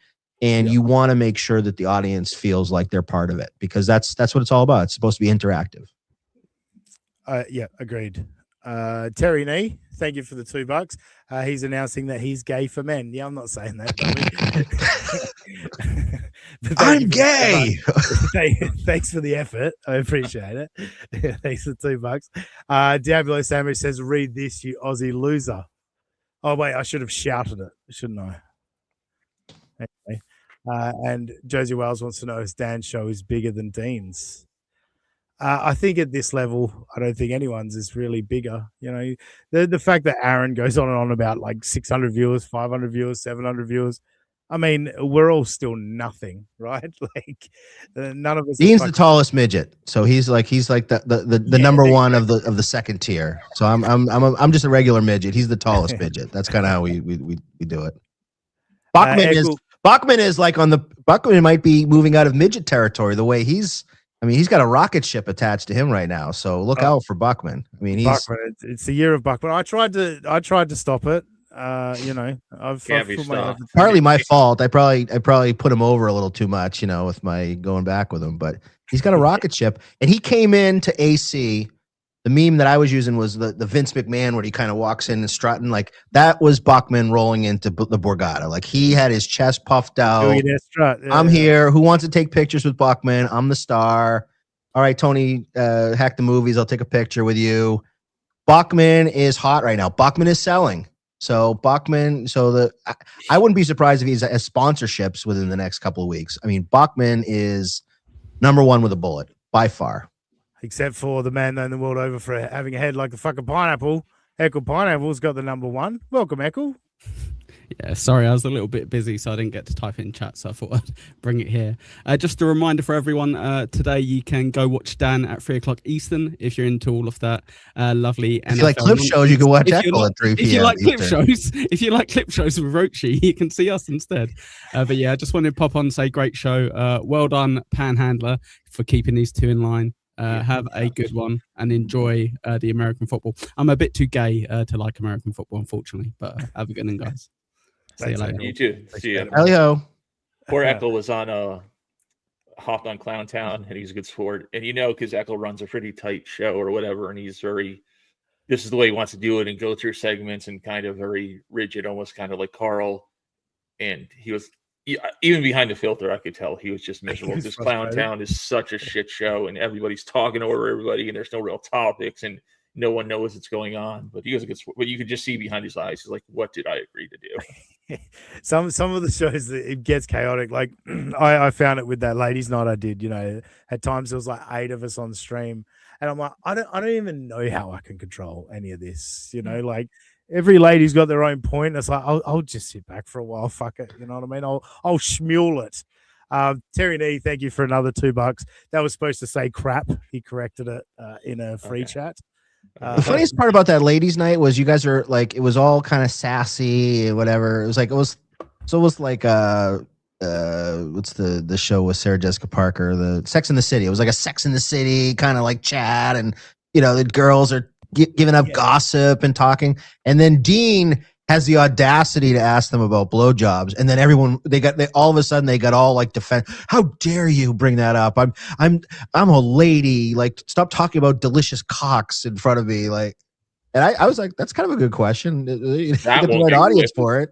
We were talking about dick pics at the time, and I just asked, do you believe there is a penis in the world that you would suck it on sight without caring who's involved? Tiger Lily, ladies don't know when to shut up. Did I say that? I'm sure I did. No, I wouldn't question it. I'm sure it was all in good fun. You know, it was. And I've been told if you send a dick pic to a girl, expect that 30 girls are gonna see your dick because they're all gonna send it around and laugh at it. And God forbid your dick is small or you've got like a discoloration or a mole or something. Like everyone's gonna know what's going on with your dick. So just think about that, boys. Just you a bit send of them out. fluff from the inside of your underwear that you didn't notice before you snapped the shot. You know, like women are brutal. Women are brutal. I can tell you, I have sent dick pics in the past, but usually, almost always, actually, it ended up in some action. You know, like I got to be confident. I got to be confident this is going somewhere before. Anyway, what are we doing? What am I doing? This is insane. 3 dudes talking about dick pics. Dick pics. The normal Sunday morning. Craziness. All right, I got to get to this fucking bit about Ricada, and then we can be done with Steel Toe. It's got to be coming up in the next fucking little video. Like her think this is going to go. I'm going to dox Aaron's fan. You do you. Decade. Like it's new. Said they were going to one of my kids, and then they had to get a restraining order on them to get them to stop saying that.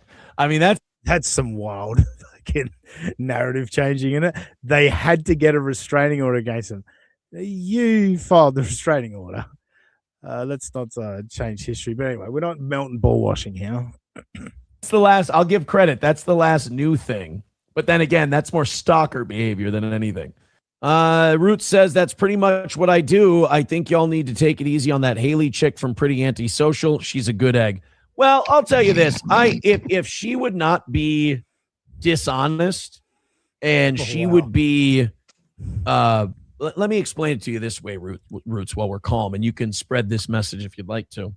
She has this mantra and this ethos that she's somehow decent or whatever. You know what? I don't think the fucking Ricada thing is in this clip. Maybe it was in the last clip. It's a pro show. Motherfucker.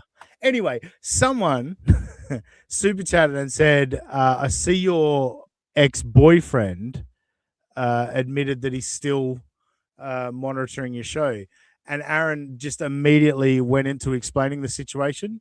It's like, so when you tell Aaron, say to ex-boyfriend Aaron, he immediately knows you mean Nick Ricada, which I think is hilarious. There was no reference to Nick Ricada. He just said ex-boyfriend. So, yeah. Anyway, I'd blown. Dean, I think you got a super tip incoming. Yeah, no, I just saw that in the chat. Okay.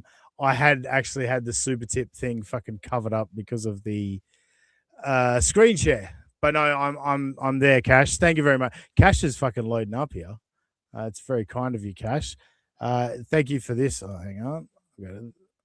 Actually, I might have to go to the. Oh, fuck it. I'll just do that. And then, sorry, Panhandler. See you in a second. Thanks for the $5, Cash. These image ones. So what's this? Is this a. I think that might be my face on a male cheerleader for the Patriots. I think that's what that is. Yeah, there's obviously the Patriots logo. Yeah, I think you're right. A very good, Cash. Well done. Thank you for the $5. And here comes another $5. What's he got in store for us this time?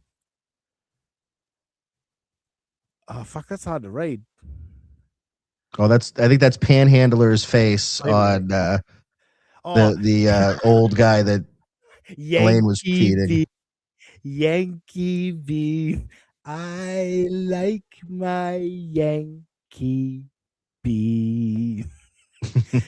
Very good, Cash. He's crushing, and he's gonna close it out with another $5, which I believe this is Aaron Imhold's future. It's Aaron Imhold's dad. He's still clinging onto that hair, the little spider thing in the front.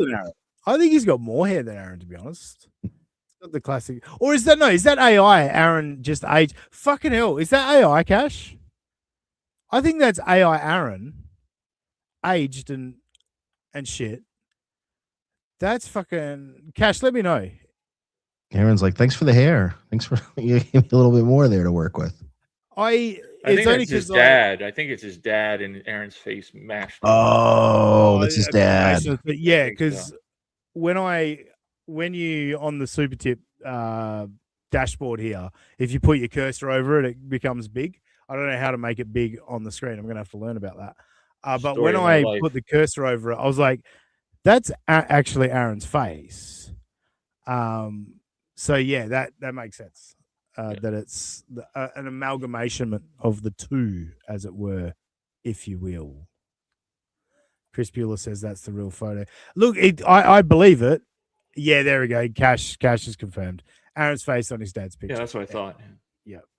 Very good though, Cash. That fucking had me. Nice work. As soon as I saw it, Cash I was like, gets it. Cash is taking advantage of the technology here, guys. People gotta up their games, man. That was some good work. Bravo. I'm just gonna actually try something here. I'm gonna play around since this is new. I'm gonna go back to that. Oh, bye, Panhandler. Bye. If I do that, no, I'm gonna have to fuck around with that with the settings. Welcome back. You an EV Mux guy? No, I'm a StreamYard guy. Oh, okay. How do you do it with StreamYard? Oh, what I've got is I've got another laptop over here with virtual camera, so that my background is another camera. Oh, interesting. Okay. Huh. Very nice. Yeah, I'm very clever. I'm kind of like, because I'm trying to transition to EV Mux, but it's a big leap to go from that from StreamYard. StreamYard's just too easy to, especially if you have guests on. Yeah, straight. And we've all watched Mule try and deal with EV Mux. I love how he's like, I love all the things you can do with EV Mux. And it's like, what, completely fuck up your show? That's all you see to do with EV Mux. But, whatever.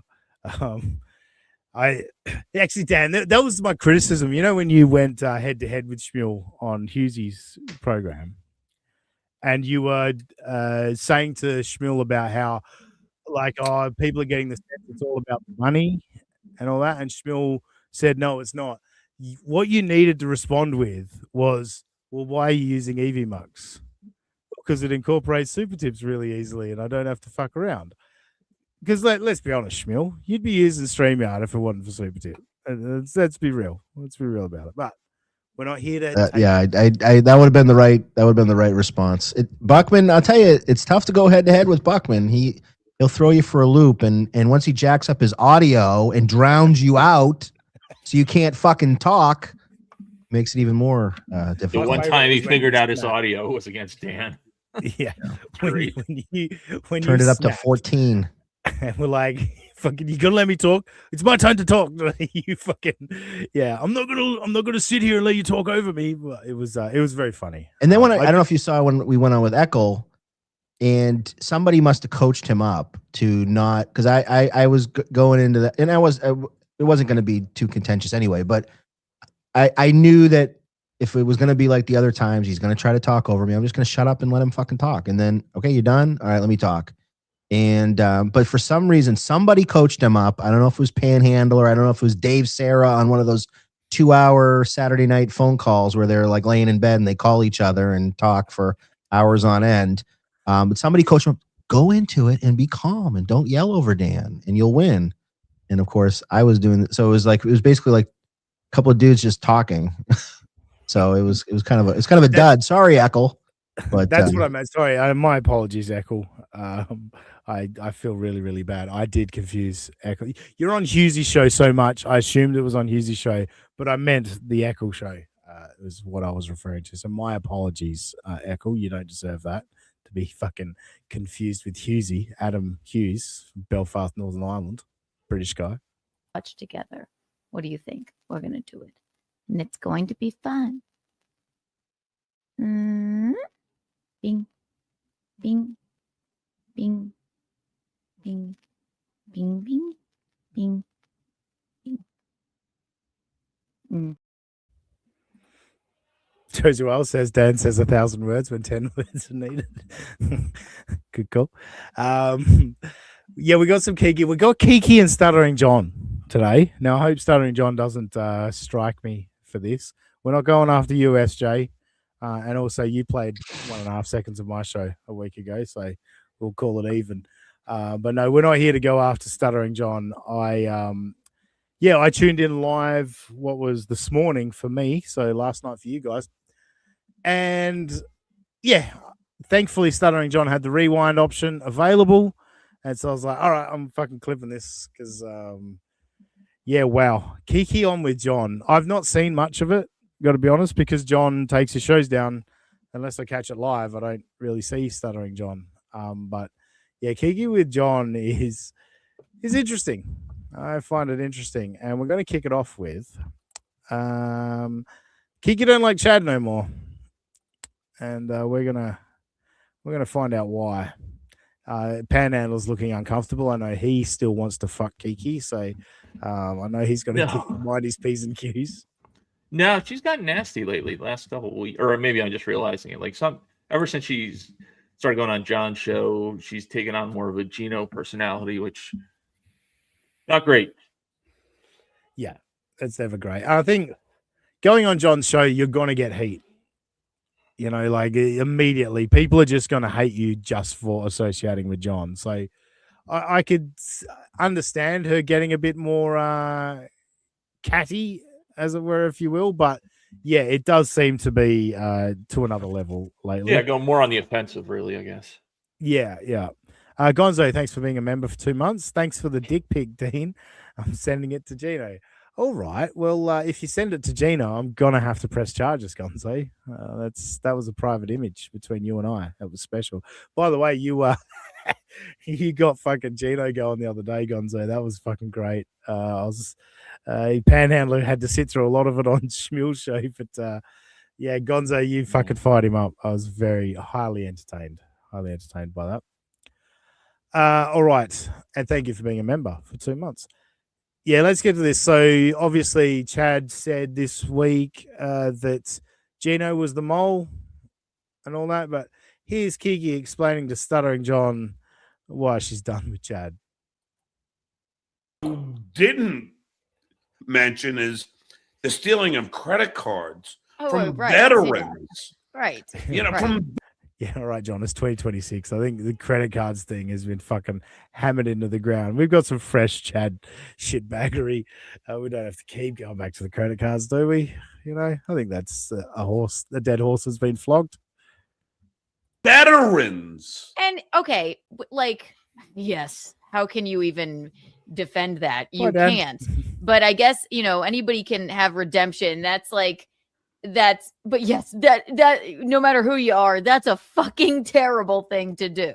Right. It's like, and Well, he's troubled. And so, like, we've always tried to be nice to him. Yes, good-natured ribbing here and there. But when you just blatantly lie, yes, it's going to upset people that are nice to you. Or, we thought we were kind of friendly. The thing. So, what standing out to me in this, Panhandle, I don't know if you're getting the same thing as me here, but the stealing the credit cards, the criminal activity, all of that. Hey, like, you could redeem yourself from that, but if you're gonna talk shit about me and Gino, that's where we draw the fucking line, you know. But even if whoever leaked, who cares that compound? Who leaked? I know. Compound, like they closed a year ago. Everybody knew once Anthony was moving to South Carolina, it was going to close down. Like, it wasn't really breaking news. Of all the things for Gino and Canoe to be upset about, like, that is not the worst accusation that's thrown against them on maybe even a daily basis. So this is just a weird thing to get super, super upset about. Could it be that it's like the last tether holding the Anthony thing? For him is like they're worried that this is the straw that would break the camel's back. You know what I mean? Yeah, that's got to be it. The thing that Anthony's going to be upset about it. That would be the only thing. But yeah, I don't know. Does Anthony and Gino even talk anymore? I don't listen to enough Gino to know if he mentions that they text, or I texted the boss the other day, or whatever the case may be. I don't even know if they communicate. Gino will always shout about how they're still friends and all that. Like, he will mention texted Anthony, but he also said they were going to catch up at Thanksgiving when Anthony was in New York, and that never happened. So I think Anthony's probably friendly in text still, but I don't think Anthony really wants to be involved anymore. What's weird to Would me be- is that I live, I think, pretty close to where Canoe's mom lives, relatively speaking. And they drive down to South Carolina. In Greenville, yeah, it's 90, 100 miles. It's not that long of a drive. Like when you're down in South Carolina, why haven't you guys gotten together? You come to South Carolina enough to see Canoe's family. Why not take a little, hour and a half, 2 hour road trip and go or meet in the middle somewhere and have lunch or dinner or something with Anthony and Missy? So that's kind of strange to me. Why haven't they got together at all? Well, what's interesting, and like I might be missing an occasion, they do tend to stream when they're traveling, but I haven't noticed Gino ever in South Carolina with Kiki. And I couldn't imagine. Well, Missy says she's done with Keanu. Yeah, So I couldn't imagine now, Keanu catching up alone with Anthony. But I don't remember Gino ever being in South Carolina when Kiki's in South Carolina. I thought they came down for Thanksgiving this past year, but I could be wrong. Oh, I know he's you're been right. down. No, you're 'cause right. They did. He They hangs did. You're out right. with, because the old joke that Gino and her dad are about the same age, and they hang out and go do stuff together Yeah. without Canoe or stuff. Yeah. So No, you are right about that. I do remember they were there because actually the fruit that Gino was asking me to tell him what it was, apparently that came from South Carolina. I learned that from Kiki and Michaeline. So there you go. I did find this funny. Sorry, shit show. First of all, some veterans are scumbags. And Butterwife, did he know he was stealing from veterans, or just that he was stealing? that was my That's a always good point too. Like he just stole credit. Took it out of the wallet. It's not like the guy was in full dress blues or whatever, and he knew he was a veteran. So Yeah, it's like a drunk driver hits a fucking pedestrian. It's like he hit a veteran. It's like, well, I don't think he was seeking out veterans. yeah, he was wasn't drunk, aiming he hit for a veterans pedestrian. only, right? Yeah. Things he said to I'll get into it later, to other friends of mine are completely heinous and awful. Like it's So now suddenly, now that he's lied about Kiki and Gino, the shit he said about Chrissy Mayer for the past fucking 5 years, suddenly that's offensive to Kiki. This is the stuff. This is the stuff. How did Hughesy get the link? How the fuck did Adam Hughes get the link? Hello, Adam. All right, see you later. I gotta go. Seriously, how did he get the link? Was that you, Echo? Did you do that? Or was it Dan? It would have been Dan. Dan doing his Irish goodbye and then a fucking I Irish. figured, Yeah. Jesus, Dan. Hey, who else have you sent it to? If I get porn bombed here tonight, oh, let me tell you, that'll be the end of it. it's for what? You're struggling for content, and then he's like, Kiki and Gino are the lowest of the low. Never tell them any private information. And we're like, what are you talking about? You had a fictitious conversation with Gino in your head. And then you just said it to Kevin to make him happy. What's it worth? Your credibility is shot. Sad. I don't know. This is a wild thing. I was on Devil vs. Live the other night at Panel. I don't know if you saw that. Humble brag. Yeah. This topic came up, and Chad had said Gino was drunk, and I was like, "Oh, that's a pretty good alibi." Like that's the problem with these two. Kiki and Gino fighting with Chad. It's like none of you have credibility. None of us want to believe any of you. You know what I mean? Like that's what's wild about it to me. Who's going to argue? But the weirdest thing about this whole Chad Canoe beef is Gino in MLC chat going crazy a few days ago, and he drops that, or he accuses Chad of being gay. And again, it's 2026. I don't care what grown adults do. I don't give a shit. It's none of my business. But it seems like Chad really did have a visceral reaction to Gino saying that. And it seems like maybe I'm reading too much into it, or I saw something that's not really there. But it seems like that's what really got Chad going, is Gino in the MLC chat. Maybe was it Wednesday or Thursday, just when they were kind of going back and forth about this whole thing. I think Canoe is just kind of an ancillary thing, but Chad is really pissed at Gino for accusing him of being gay or saying that he's gay. Yeah. I'm with you there, and Gino's gone pretty hard in the paint on that allegation, and it's like, I mean, we've all been doing that allegation for a while. It's a catch up, Gino. Ekel says, "Yeah, it wasn't me. I hate Husey." So, good to clarify. Thank you. I apologize, Ekel. I should have known it was $2 van immediately. As if I'd ever send Husey the link. Oh wait, I did it last week. Anyway, I'm going to bring up the next clip panel. I'm not going to do a schmule to you. I'm going to take a piss break, but I'm going to let a clip play. I'm not going to make you vamp. All right. Thank God. I love this. Kiki just, what did I title this? Oh, no, that's the next one. This one is Kiki and Stuttering John talk boxing. And you know where you got to go for boxing talk. It's Kiki and Gino. Kiki and Stuttering John. Or Steel Joe. Or Steel Toe, or me, of course. As Husey invited me on to talk boxing with Steel Toe. That was always the plan. All right, back in a sec. Get in a ring with me in Vegas. No cameras, no bravado, no pay-per-view, no anything. Just get in a ring with me. Why would he do that? Right, because it's like, well, if it's not content, okay. Yeah. Exactly. Right. So, all right. That's why I clipped this. Yeah, this is not a long clip. Let's just play that again. Let's think about what she's saying and why she trails off on this. Just get in a ring with me. Why would he do that? Right, because it's like, well, if it's not content, okay. Yeah. Exactly. Right. Exactly. If it's not content, what is it? It's an angry man, angry at a fucking troll on the internet, wants to fight a troll on the internet. That would be insane, wouldn't it, Panhandler? It would be, correct. So, Kiki's smart enough to know that she had to trail off that sentence because that was She had to eject midway through. She realized what she was saying.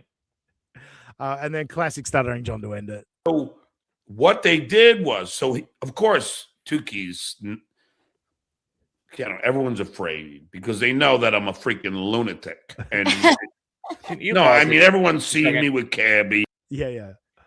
So, not to brag a little bit, but I used to box like 25 years ago, right? Yeah. Just sparred, that's how I kind of trained a little bit.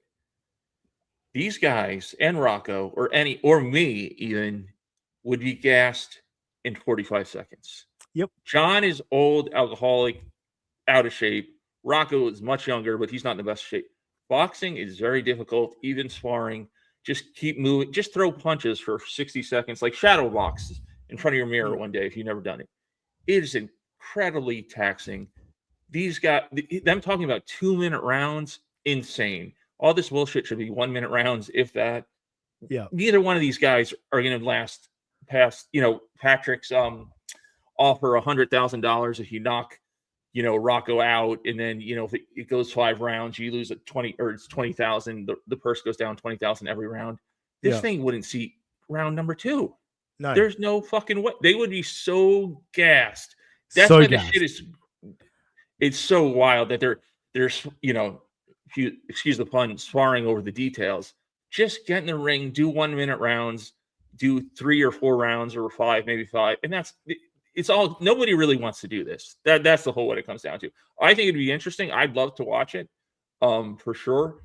But none of these guys want to do it, especially guys that don't really.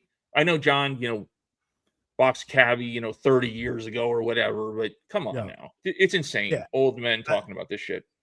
A stunt fight, 25, 30 years ago. I was like, that's your fucking boxing pedigree. No, I said it the other day.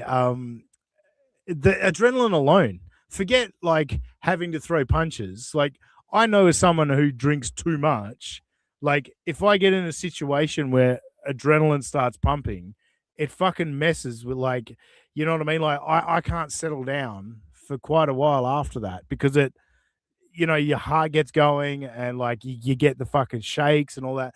John, with all his drinking and his medication, fucking 30 seconds in, he'd be fucking cooked. And he wouldn't have even thrown a punch yet. Just walking to the ring, he'd be cooked. Like it would blow him away. And he'd be in real trouble once the adrenaline dump happens, and then he doesn't have that to go on, and then he's just going on natural energy, and Again, I would love to see it. I'm not shitting on the idea or the event, but it's just so wild to me. They're talking about all these details, and that's what they're haggling about.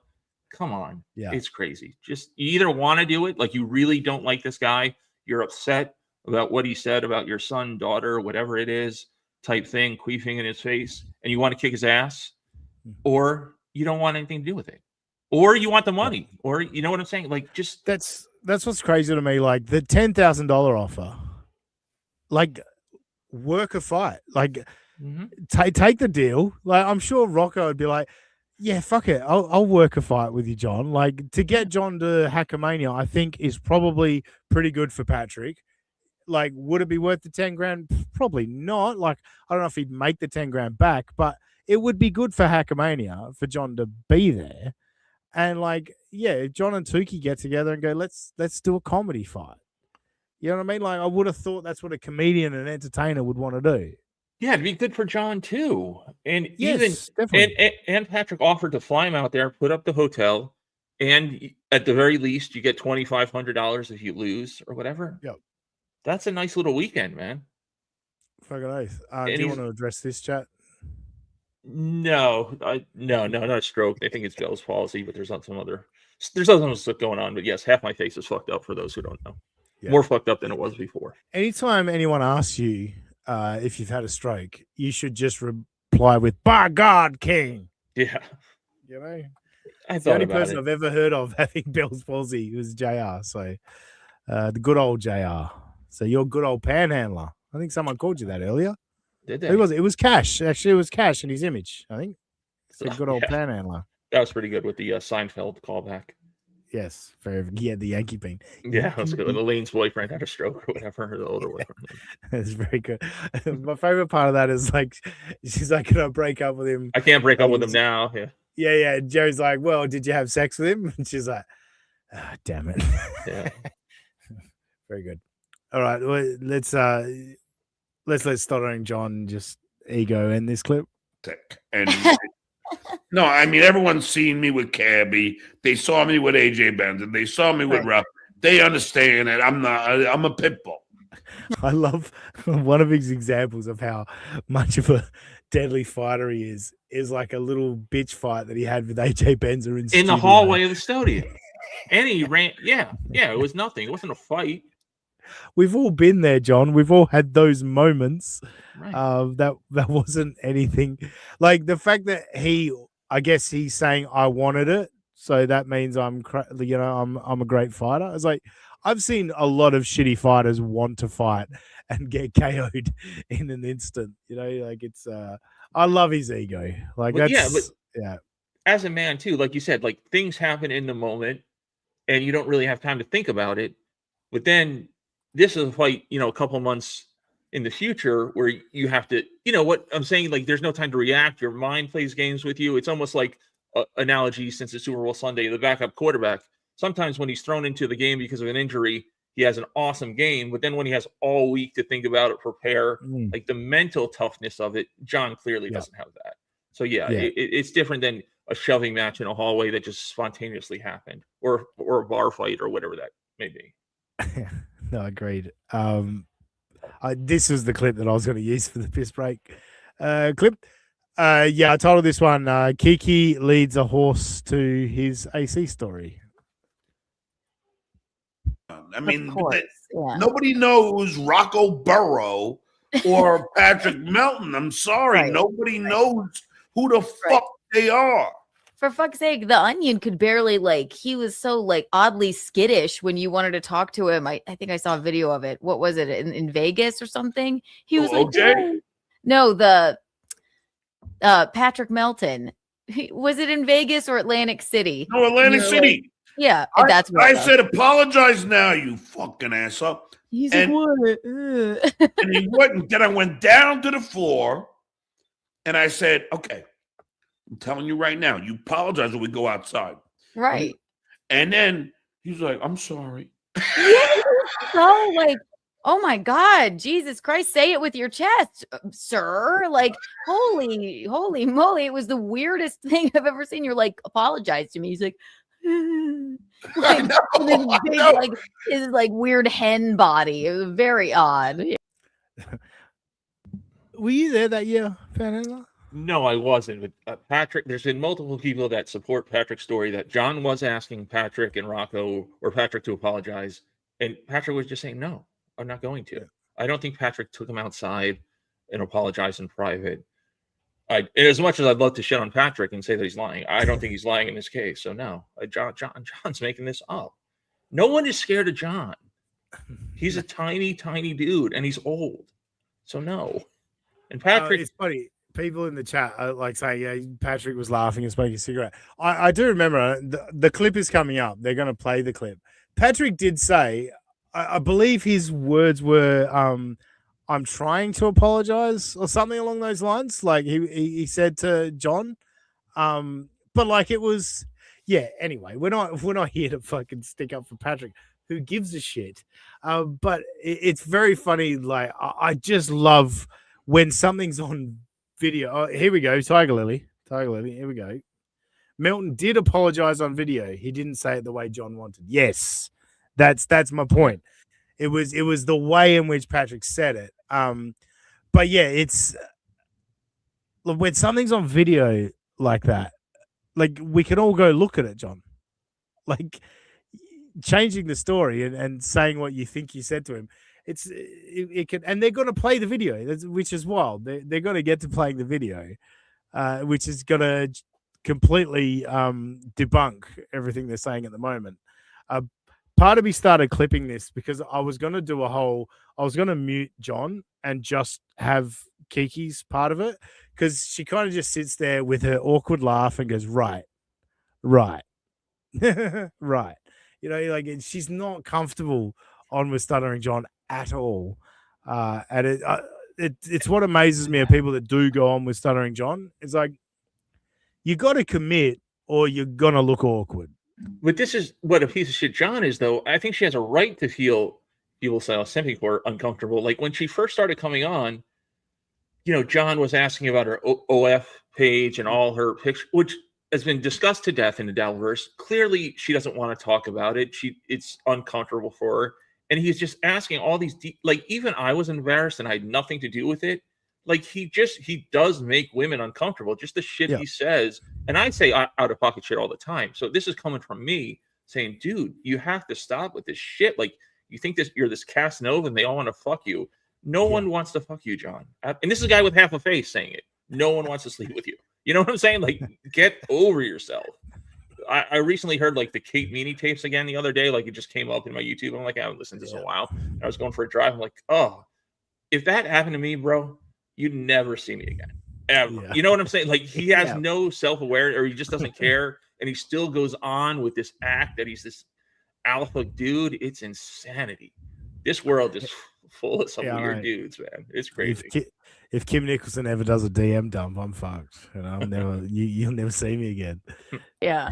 But all these guys like tongue punch my fart box is like, you're well, you've got to take the word of tongue punch my fart box, of course. Yeah, just saying that. That's what I love about what I love about the Dabbleverse is the fucking chat name. I mean, Steel Toe's got the best chat names in the business. You know, let's not kid ourselves, but some of these chat names where someone's trying to make a serious point and then it's tongue punch my fart box. Brilliant. You like you called security. I never can. Right. You and Gino know me. Gino will back me up on this. Right. Do you think I would ever call for security?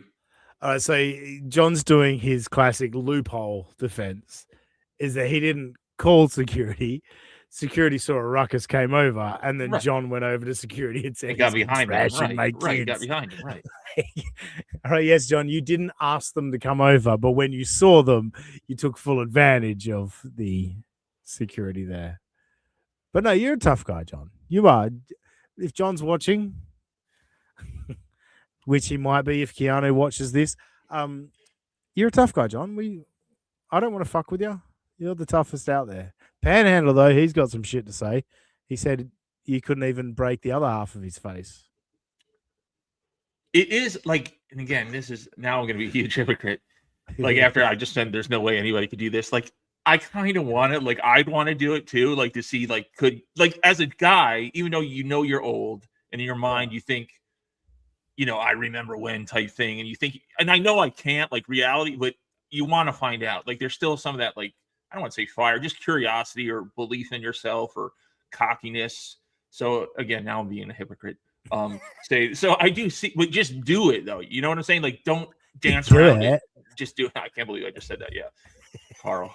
Oh, Anyway, sorry. Ecopino. We all hit like for irony. Yes, hit the like button for Panhandler being a hypocrite. Yes. Shadescal says, "Where is Ava? Ava's not been seen." Well, no. I don't know if this is fully accurate, but I feel like Ava hasn't been seen since Ladies' Night. But I don't know if that's true or not. Oops. It's been a few weeks. Yeah. Yeah, it's been a while, and apparently she hasn't contacted John or Kiki, which is interesting. Hey, Ladies' Night had a fucking impact on the Dabbleverse somehow. I don't know how, but it did. No, of course not. And even Fatty Patty, when these idiots like punch my fart box says, right. Even Fatty. You never be too drunk to be able to say tongue punch my fart box, John. Come on, get it together. In fact, actually, this, do you know what I was upset about from Dabbleverse Live the other night, Panhandler? Is your overall appearance? Oh. Yeah, no, definitely. But outside of that, okay. While they were talking about the fight, a thought hit me, and I was like, I've got a real challenge for John. And then I completely forgot because everyone was talking and like the moment was lost. I think a real challenge. I want to challenge John to a fucking drinking contest. I think I could wreck him. Completely fucking wreck him with a fucking drink for drink contest. Right. Well, you see how drunk he gets off of Busch Light and Coors, which are basically water. You know what I'm saying? Yeah. He can't stand up. Like when I was a drinker, I definitely could drink. Like a bourbon, I could drink. I was a heavy drinker. There's no way he could handle it. You, let alone Australian. Like he gets so drunk off this water shit and so quickly too, which is weird. Yeah. Yeah, and I drink the same sort of water shit, and for exactly that point, it's to not get sloppy drunk on a fucking stream. Right. It's like, something. Then you get super bloated if you're drinking heavy beers or IPAs or whatever. It's tough to do. I don't know how the Irish do the Guinness. I never got in that shit. Yeah, I know. I used to say, because a couple of my friends used to like drinking Guinness and fucking Kilkenny and shit like that, and breaking the seal with that shit is taking a dump. I reckon that shit's heavy. You know? Yeah, and I'm not being a snob. When I was a drinker, when I would drink beer, it was always Miller Lite. So I drank the same piss. Like you know what I'm saying? For that reason, that I could drink a ton of them and still be standing at the end of the night. Yes, but if my plan is to get drunk, I'm pulling out the vodka or the bourbon or whatever. You know, you're not getting fully blown drunk off of right. Water. Yeah, you're not going to party off of Miller Lite or Coors or whatever. Unless you smash, fucking 15 in an hour or something. All right, yeah, sure, you're gonna get messy, but overall, if you're just steadily drinking, the spirits are the way to go. Patty, I just like saying that. Even Fatty Patty said John didn't call security. No. He did not. Right. Yeah, I'm not that guy. It's a casino. There's security everywhere, right? You are like, security, please. Like, no. I know you're a Frank fan. Hey, Panhandler? I like Frank. Yeah. I like Frank and Schmil's chat. He's gone a bit missing in recent times when Schmil's got more popular. I thought we all agreed that preying on children was bad. Kumia gets a pass, though, since he's funny. Is that what we were talking about? Were we talking about that, Panhandler? No, I think that's going back to the Mersh OJ Hackamania. Is that what he's going? I'm not sure what he's going back to, possibly. Yeah. Well, I guess, I mean, I did say to Mersh that we probably shouldn't use quotes from a comedy show against someone. I think that was my only quote-unquote defense of Anthony Comia, but I think that's a bad route to go if you're gonna. But no, I'm not. Anthony's done an inappropriate thing with underage people, no, he should be condemned. Show me the evidence. Oh, fucking hell. You're going to say laptop. I get it. Yeah, that's terrible. Is it a crime? I don't know. It's creepy. Definitely creepy. Anthony Cumi's creepy. I'll agree with that. Are you happy, Frank? Anthony Cumi is creepy. I don't know if he's harmed anyone. Is that okay? Is that okay, Panhandler? You think that's enough? I mean, I don't want to get into the whole cutting girl thing. Like, I don't want to relive that. I think even Anthony would agree he made some questionable choices about who he communicated with or how he communicated with them at a certain time. But do I believe? It's all right, dude. Okay. You don't have to do this. All right. I deliberately I saw the comment. I was like, let's make this uncomfortable. As soon as they saw me, they knew. And Keanu, I think you would respect why I was so mad at him, because these people take it too too far behind their computer screens. Yes. And then if you want to fuck with me, fuck with me. Right. Exactly. Don't fuck with my mother, my brother, my sister. Don't fuck with my family. You want to fuck with me? I'm right here. Yeah. Is his mother and brother named in the lawsuit, or is it just him?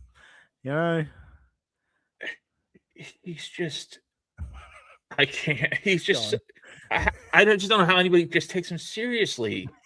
I mean, are people really fucking with his mom because they called? I mean, they've been doing that since the 90s when he was on Howard Stern. Yeah. Like, you know, like, yes, Yeah. don't call people's elderly mothers. I'd be pissed if somebody called my old man, but then again, at 81, he can still handle himself, so I'll let him deal with it. You know what I'm saying? You know what's going to happen? He's going to want to kick my ass. He's like, why are your asshole friends bothering me? That's all it's going to come up to. But is to make that big of a deal? Yeah, I mean, just stop. If you want to contact my old man, I hope you're willing to listen to a bunch of stories you don't care about. He's happy for anyone to listen, so give my old man a call. Don't call my old man. And the best part of my old man's going deaf, so he's not going to hear anything you say on the phone anyway. So it doesn't matter. Like our phone conversations are what? Good talk, Pop. I'll call you next week. That's call my dad and say Dean's a faggot. He'll go, yeah, it sounds like my son. Yeah, for sure. What is your asshole son doing on these streams? He's like, I don't know. He's always had problems. Yeah, that's what my old man would say. Yeah, he's a jerk off. He'd probably agree with half the callers, to be honest with you. He called Shuli's dad.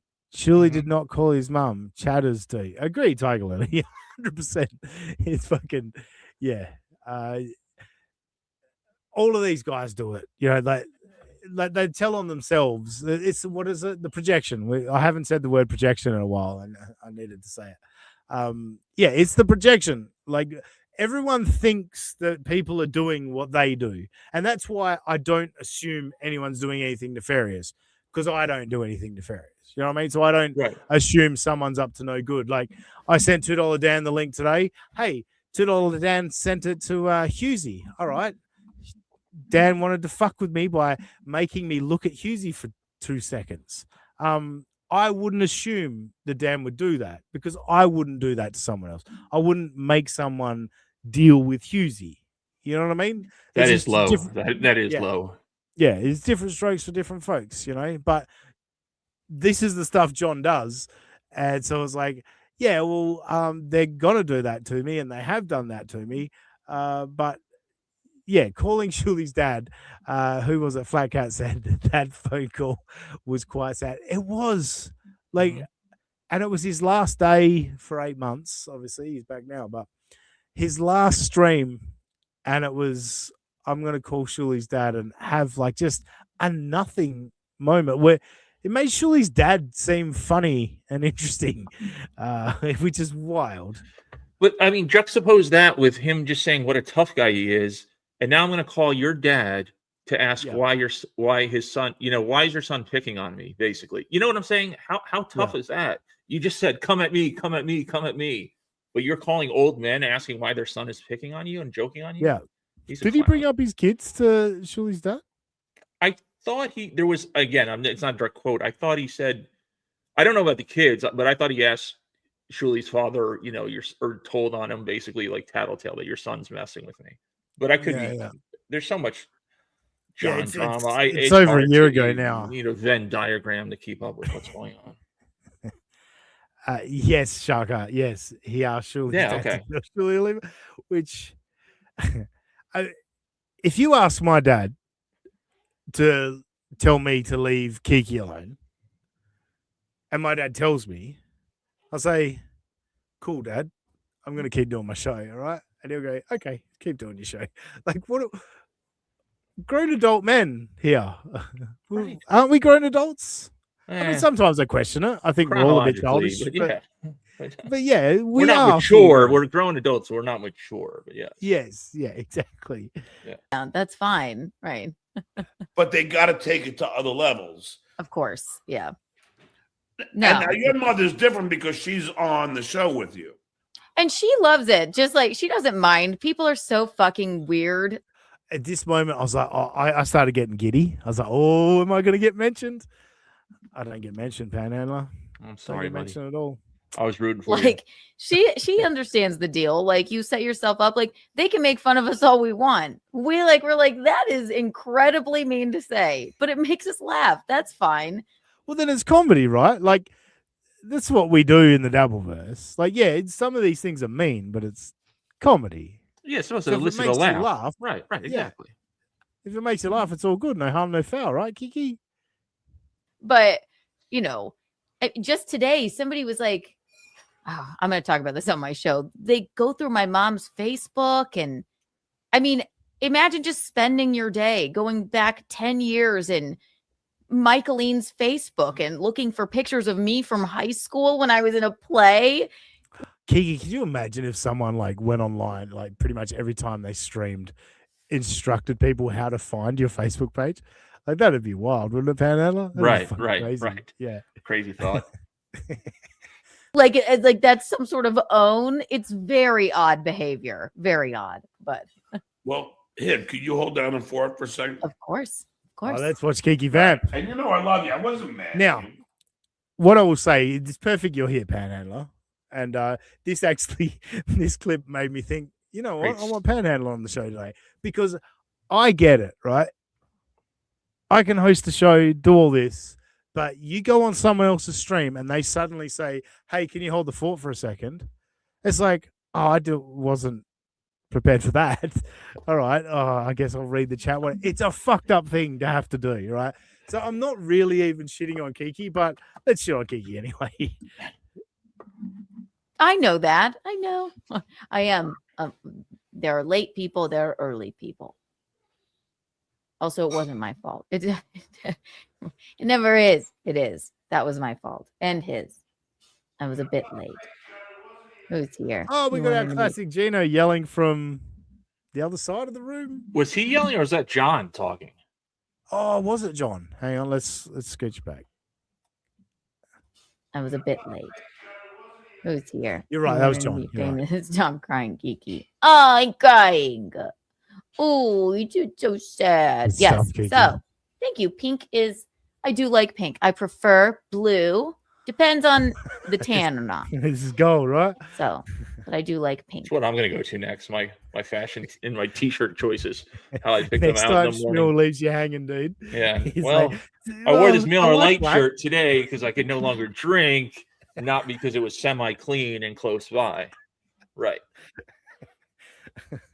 It's fucking rough. Hey, Kiki, I feel you here. It's never nice when you're a guest and they just fucking put you on the spot like this. But, even dunking on myself a little bit, and I tried to do it, even though I failed miserably last time, is know the potential that could happen. And just like we we're talking about, you have something in your back pocket, like to maybe talk about, or a topic related to the Dabbleverse, something prepared. Like sometimes when I'm a guest on shows that I haven't been on before, I'll ask if they want me to do any prep or look at anything or I'm just like basically opinion asshole reply guy. So I don't have to do much except get my fat ass up the stairs, which is wonderful for me. But I think there is some responsibility on the guest to have something, even though I failed at it miserably. No, I thought you did the last one when you were on our show a couple of weeks ago. When Shmuel left you with Jake, I thought that was one of your best ones where you just you kind of went into show host mode and just started. Yeah, well, that was a rough one. Jake did not have that. That was a tough. I knew, and it is not really dunking on him, but he wasn't going to do it. Like there was no other choice. Like the chat had him that show. So and look, he's got a bump since then. Yeah, absolutely. He's been getting some views, and good on him. Like 100%. And at the end of the day, like the people that rant the most about how brutal and mean the Dabbleverse is are basically the people that are targets of shows. You know what I mean? And perhaps they're getting a little bit upset.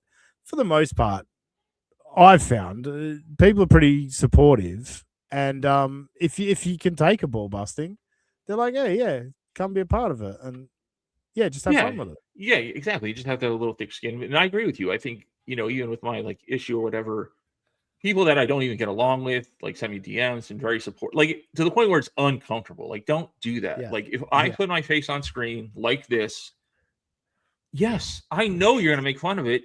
Please do. Like I would be doing the same shit.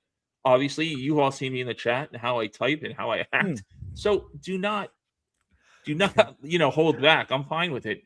But I definitely want to agree. It's not as bad as the community overall. Yes, there's some few fucking animals out there, which I've dealt with, and I'm sure you have too, but the majority of people are just decent people that want to laugh, and it's just it is really like good natured ribbing or whatever. And that's how I grew up. Like, I'm an older guy. That's how I grew up. Same. My friends and I were meaner to each other than any sort of enemy ever was. I mean, you watch all of these shows, like in between shitting on Kiki and Gino, and I don't even call it shitting on, goofing on Kiki, Gino, Steel Toe. I'm a fucking cunt to Robbie, and I love him like a brother. You know what I mean? Right. Like, I treat nobody worse than I treat Robbie, and I love him. So yeah, you go up playing sports. It's always ball busting in the locker room. I'm in a trade. Being an apprentice, you get fucking you get shredded. That 4 years while you try to become a man. It's what it's always been for me. So yeah, and even the people that like are being a dick to you, like they tire out pretty quick. You just ignore them, or if you give them a jab back, like it's or they move on to the next target. Like they get bored or whatever. Or there's somebody else more reactive, or you know, it's just more fun to dunk on this person because they swerve out every time. So they just move on. Yeah, it is a weird. It's just a weird little universe. This little corner. It is just so strange. Well, every time I think I'm going to quit it, I'm not, and I'm on shows now. I'm like, it's strange. What's weird, I find, is that like it's the comedians that seem to be the most uptight about it. The ones that supposedly should be able to roll with the punches better. They seem to be the ones that are most fucking upset about it. They definitely don't handle criticism in general well. No. And look, if you can turn it into your act, great. Make comedy out of it. Like I think Adam Bush was talking about Bill Burr, like how horrible his podcast is, but then he went and saw him do stand-up. I was like, oh no, he's working that shit out. He's workshopping shit on the podcast and turns it into fucking hilarious stand-up. Right. Yeah. Yeah. It's another tool. Yeah. I'm gonna do a live Keanu live at 10 p.m. Check it out. We just have to talk about Chadwick. And I you know what? What did he do? For too long, we've been nice to Chad. I mean, so the only thing with him is that he gets all like he'll use you talking about him to try and get super chats. You know what I mean? Well, yeah, and that's fine. It's just like, isn't that what they still doing right now? Or John in particular? Like you go live. I'm not going to say you go live, you're looking for super chats, but if you're monetized and you go live, super chats are a possibility. So anything you do is for super chats, right? The whole name of the game is to get views and to, I would think, make some money out of this. Like you're saying, if you are monetized. So what if you can make it interesting? And I think that's where, as the bigger picture, the Dabbleverse is going to run into a problem. And everybody's going to heard me say this before, like these shows, talking about shows. Like there's very few like real content creators. So when does that, kind of hit the wall type thing? But yeah, you do anything you can. And Chad, for all the hate Chad gets, provides a lot of content. A lot of shows talk about what he does, whether it's ridiculous or his lies or not lies or what he's up to now.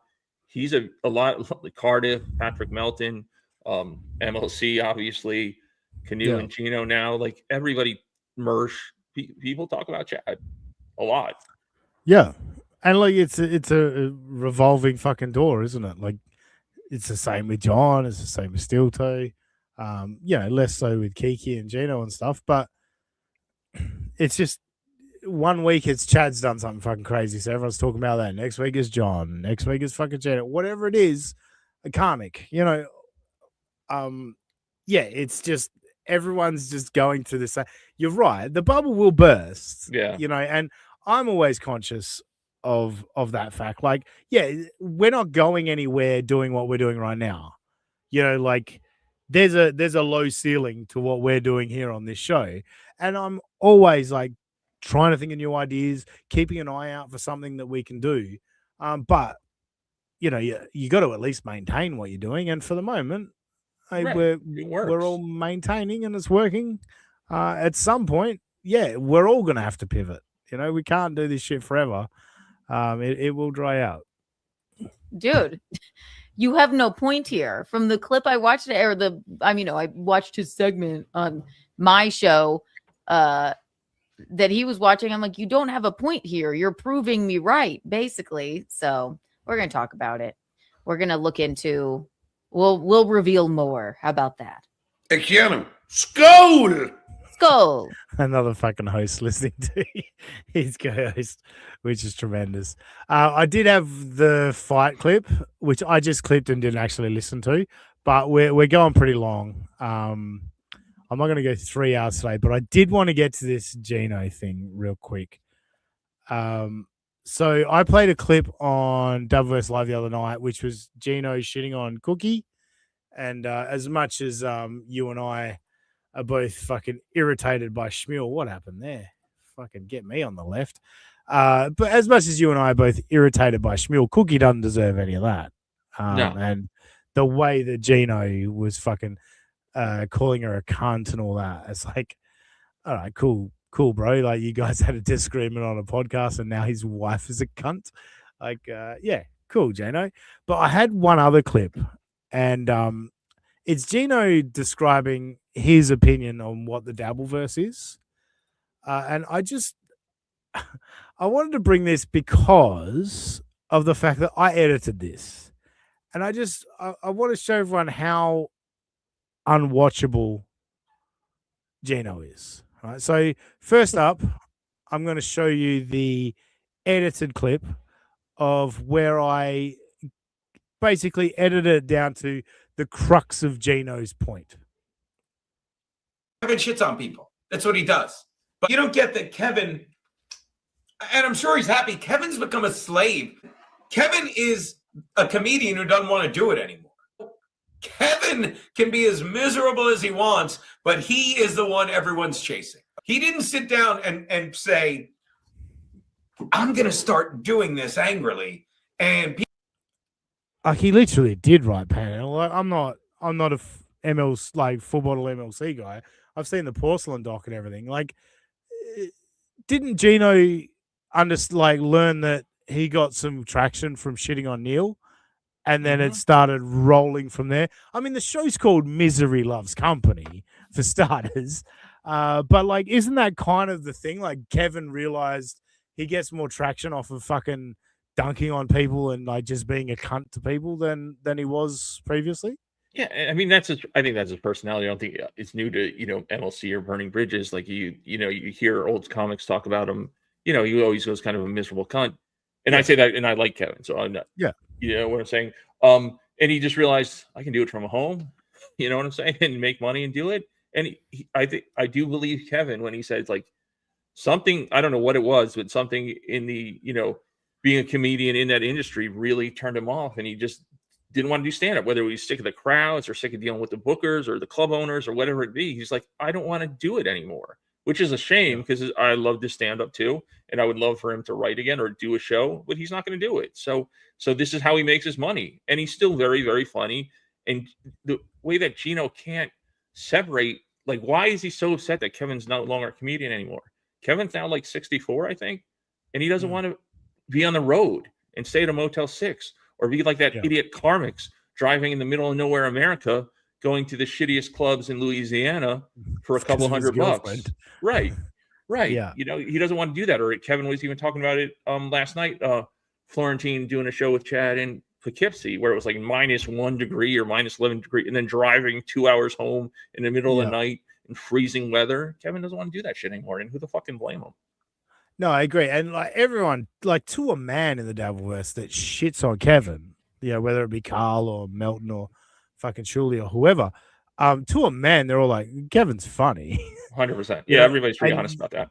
You cannot question that. Kevin is funny. And yeah, I don't get to watch as much MLC as I like because, you know, like John and Chad and all those, Kevin takes his shows down afterwards. So unless I catch it live, I don't catch it. But some of the times where it's been clipped, like the Ashley Cummings thing, and I like Ashley. And everyone was like, oh, Ashley really stuck it to Kevin. I fucking laughed so much at some of the things Kevin had to say in that exchange with Ashley. I was like, this guy's great. Like, he's so funny. But it, you know, I don't know if it's genius or brilliance or whatever, but like the fact that Kevin could make me laugh so much, but the whole exchange came across as that Ashley, quote unquote, won it. Like, you know, there's something there that it's not necessarily all about Kevin. Right. And even I don't like, I'm kind of starletted out. But he and her together, for some reason, it makes me laugh. Like, you can tell he's pulling a schmool. He's not really listening, but he'll throw in these little comments that are very subtle and they're so quick and they're just so funny. Or his timing, even taking her off screen and putting her back on stream, excuse me, and does the same with MKE. Like, he is very, very funny and very fast. But I do think too, you have to have a certain, like, the Misery Love Company people are a little more, you know, misanthropes or like that kind of mean humor or kind of pessimistic, where it's not as like comparing it to Tukey Soup or two totally different shows, right? And I know they're obviously crossover fan bases, but I'm talking about the real diehards going back, you know, to the Compound days. There is a difference between those fans, because I get a lot of shit if I show up like I did at Tukey show one night, and his fans shockingly did not like me at all. I mean, most people don't, but right. But I mean, this was more clear than usual. Moon Crickets is not happy. Dean, tell me one KB joke. I fucking dare you. I didn't say anything about his stand-up or jokes, but he makes me laugh on his show.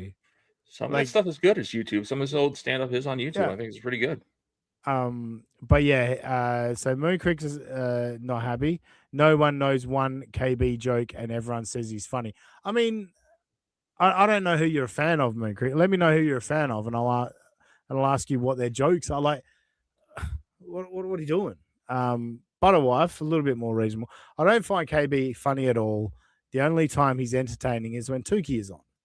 Well, so you kind of do then, right? KB ball washing? Yeah. Put his balls in my mouth. I'll fucking gobble them up. Oh, I've been accused of that before, so I get it. And I am. I'm a KB stan. I say well, you it call all the him time. boss, so you're Well, that, I mean, that's kind of a joke with Anthony and the coup. Oh, it's got to be a joke. But yeah, no, I know. I get it. Anthony Cumia, I'll ask you, because you said you were watching Compound and all that. Like, the boss thing with Anthony, is that like kind of like ironic? Because like the thing forever has been Anthony's not a boss, right? Yeah, I think so. I mean, I think it just became a funny thing. Like, I don't think it was really like, yeah, he's the boss, and clearly he didn't run a tight ship, as we all know now, as far as that, and the same even with the Artie contract and everything else. But yeah, it was just kind of a funny thing to call him. Like, it just became a thing. I think even Kevin was calling him it a bit. Like, one of the greatest clips ever is was it the My Old Man bit where it was Kevin, Gino, and Gino was trying to do a show, and both Kevin and Kumi were incredibly drunk or whatever. Have you seen that clip? No, I haven't. All right, I'll send it to you. It's great. Yeah, and it's just one of those things. Like, hey, bub, you know, boss. I love that was Gino's trying to do his show, and Kevin and Anthony. It was, yeah. I think things really turned the table, because Gino would always ruin the shows, right? He'd come on, he'd never shut the fuck up. Yeah. And, so they did it back to him. So that was part of the fun of it too.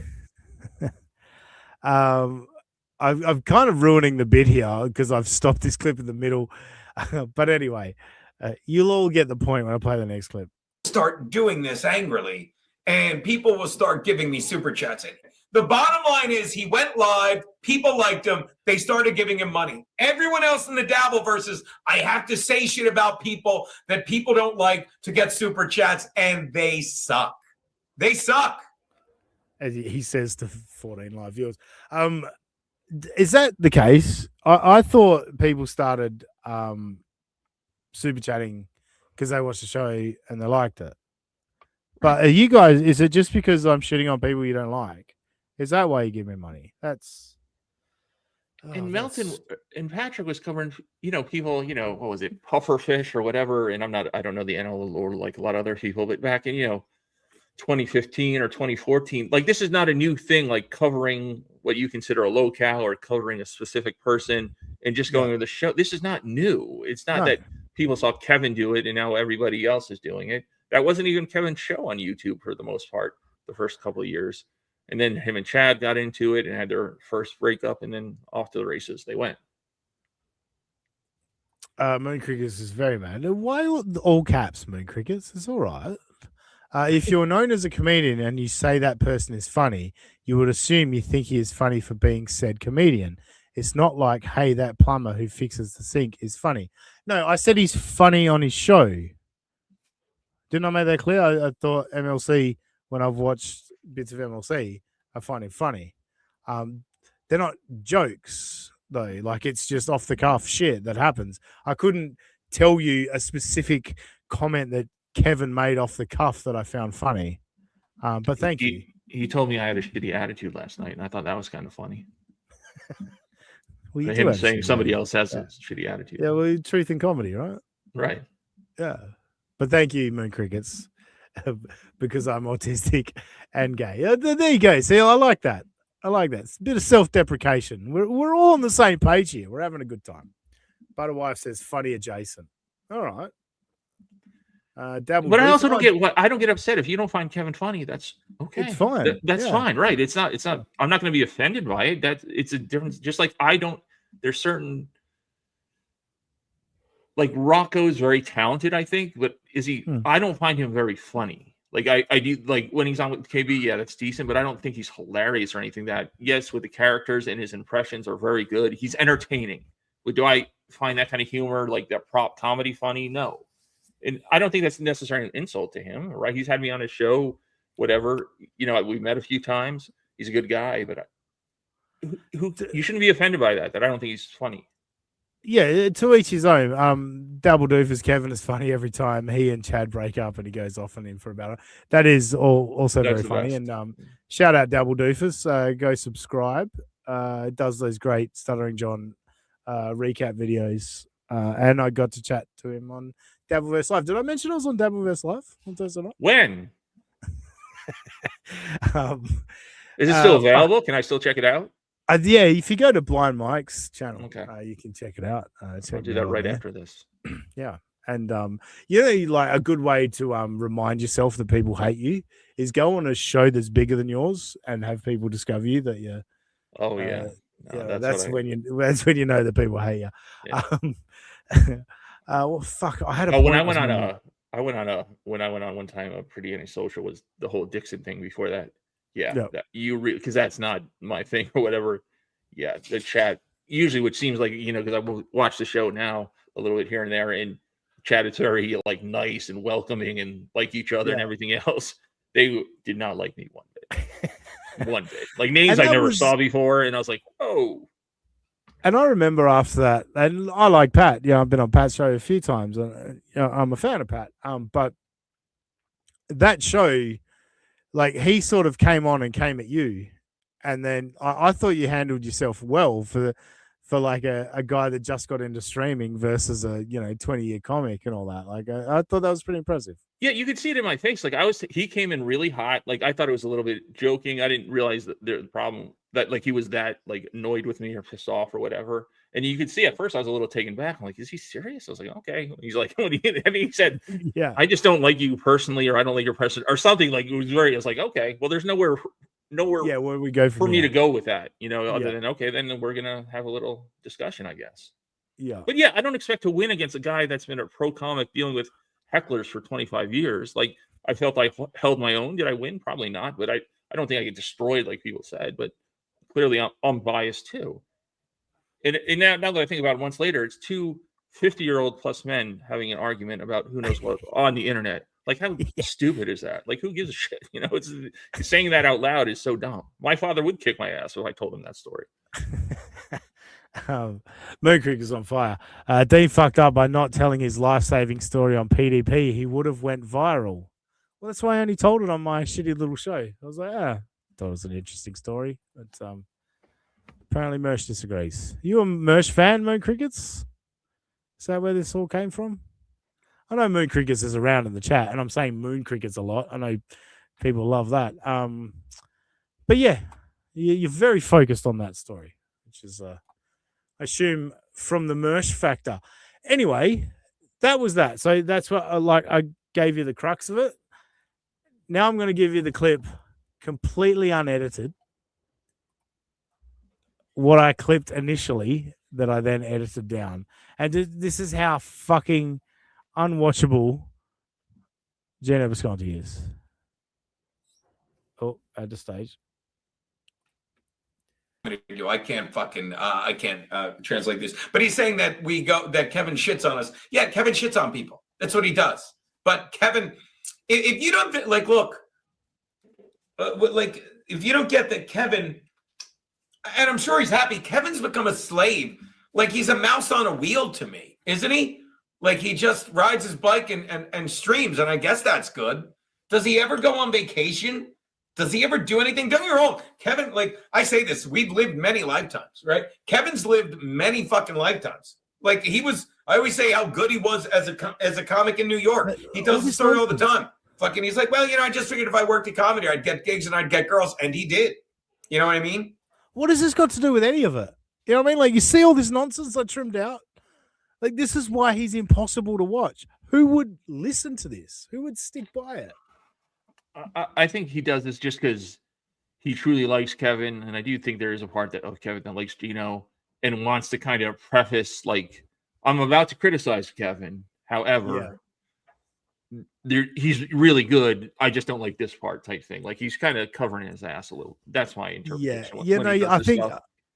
I think you're right. Like, I think both him and Kiki are like, he'll invite us back on one day and we'll get our $200 or $150 or whatever. Which he will. Yeah. Oh, he will, of course. Mm-hmm. Moon Crickets, by the way, love the story. Thank you, Moon Crickets. Mersh has a girlfriend, so he is kind of cool. Yeah, that's true. Mersh having a girlfriend is impressive. I don't think any of us expected it at any stage. You know what? Fuck, we're done. We're done, folks. Oh, you know what I didn't do, actually? Fuck. We didn't talk about AC at all either. No, we didn't. And I have to apologize to MG. Fuck. I Panhandler was rambling, and yes, I as I tend to do. And I was going to this, and I fucking forgot about it. Thank you for being a member for 2 months. Play the Gino bumper. Go Hawks. F Pats. Thank you, MG. And yes, of course. Have no loyalty to those two pieces of shit. Like, there's no loyalty among all the fake people. Everyone in the chat, they're all fucking losers that fucking live vicariously through this shit. They have no fucking lives. Shut the fuck up with your opinion. It's a friend of telling you, shut the fuck up and talk about things you know about, but don't lower yourself to the level of this bunch of fair. No, you're not allowed to say to me, let's say you stole it, materialistic love shit. R.I.P. Mike David.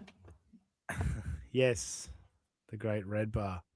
And whoever it was that created that little jingle in Red Bar's audience, but it's a fucking banger. Absolute banger. Yeah. Tremendous work. Sorry, MG082, I fucking forgot to go back to that. Well, I didn't forget. I went back to it, but you get my point. I didn't mean to leave that for so long. I did mean to get on it. what was I going to say? Well, first of all, thank you, everyone. Oh, that's right. I was going to give a fucking shout out to Super Tip. I was going to do a plug for Super Tip. That shit doesn't happen where you can like a chat can disappear.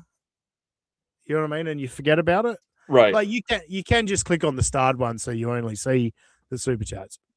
But if it goes past the live thing, you can easily forget about it. Whereas over on Super Tip, it will sit there, right there, waiting for you. And yeah, so I've never seen the back end, so I don't know how it looks from your end. So yeah, there is that. Oh, it's amazing. Thanks, but I don't know what you're responding to there. I meant to click on Moon Crickets is getting a good shout out. Good show, mate. Mal and Militia late night on Fox. Are you Militia? Are you Militia Moon Crickets? That's fucking cool if you are. Maybe it's really Robbie, and that's why he's busting your balls so badly. Nah, Robbie's not that clever. I'd fucking Rover's here. Oh, jeez, Rover, generous. 20 gifted memberships. At this point, it's just expected. I was about to say, where's Rover? No, I'm not going to be that disrespectful. Thank you, Rover. The backbone of the show. I probably You're some very generous dudes, just in general, and Yeah. women too. Eva's very generous. Eva, yeah. Rover, Jewel is fucking just has been Jewel, really generous to us. Yeah, Deadfool's been great. Crowdcat's good to us. So many names. I don't want to miss them, but Rover, yeah, the absolute fucking backbone of this channel. I probably would have quit a long time ago if Rover didn't. Damn you, Rover. Throwing money. Thank you so much, Rover. You're the king. You're the man. If Rochi did get a membership, I'm banning him from the channel. How about that, Moon Crickets? No, Rochi's all right. Rochi has his moments. He winds people up, which is fun. Yes, he does. His slow delivery drives me crazy. Like when they start playing a clip, him and Echo, and it's like 2 seconds in, he's like, "Hold on, let me." And then it takes 7 minutes to go over the 2 seconds that he just went. So sometimes I do that. Like I start a clip. Yeah, we probably did it today. So 2 or 3 seconds in, and I pause and start talking. I'm like, Jesus Christ, let it breathe, dude. No, I guess it depends on the moment. But I get what you're saying. Sometimes Roji's got way too much information in his head that he wants to spit out. I think it's a bit too to make me crazy. Maybe it is. It's probably just to fuck with you, Pan. Yeah, exactly. It's me now being Aaron. It's all about me and Stuttering John. Everything to do with me. Rochi is the reason that Panhandle looks like this. Yeah, exactly. He's part of the reason. Gave me my facial paralysis. Thank you so much, Panhandler, for bailing me out at the last minute. No worries. NJ obviously in Atlantic City. And a slight miscommunication between the two of us, but I checked in with him, earlier today, my time, to go, hey, do you think you'll be on the show? And turns out he wasn't.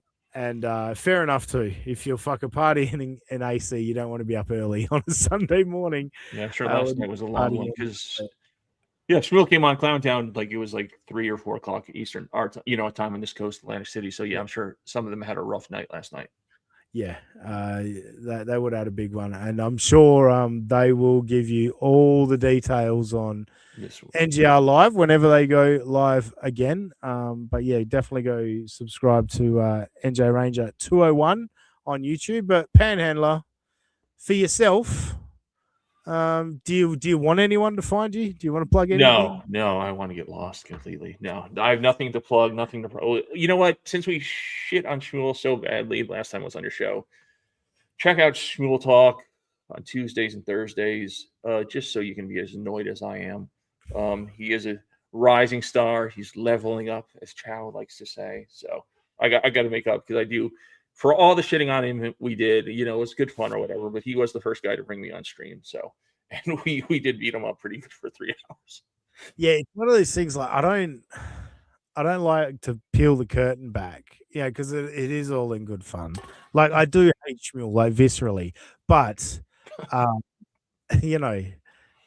support Shmuel. Shmuel Talk, Panhandle Show, Shmuel Talk. Give him a sub. Tune in live. Let's fucking build this bug. It's too late now. Dark Buckman, Dark Buckman out of the gate. Yeah, Buckman's happening. It's a thing. Buckman's a thing. It's too late now. I can't do anything about it. So Yeah. go sub. Just Go ride the sub. wave. All right, thanks for having me on, brother. I'll let you finish off the show. All right, thanks, brother. Yeah, enjoy yourself, and yeah, we'll have you back again soon. Enjoy it. Oh, see ya. Jesus Christ.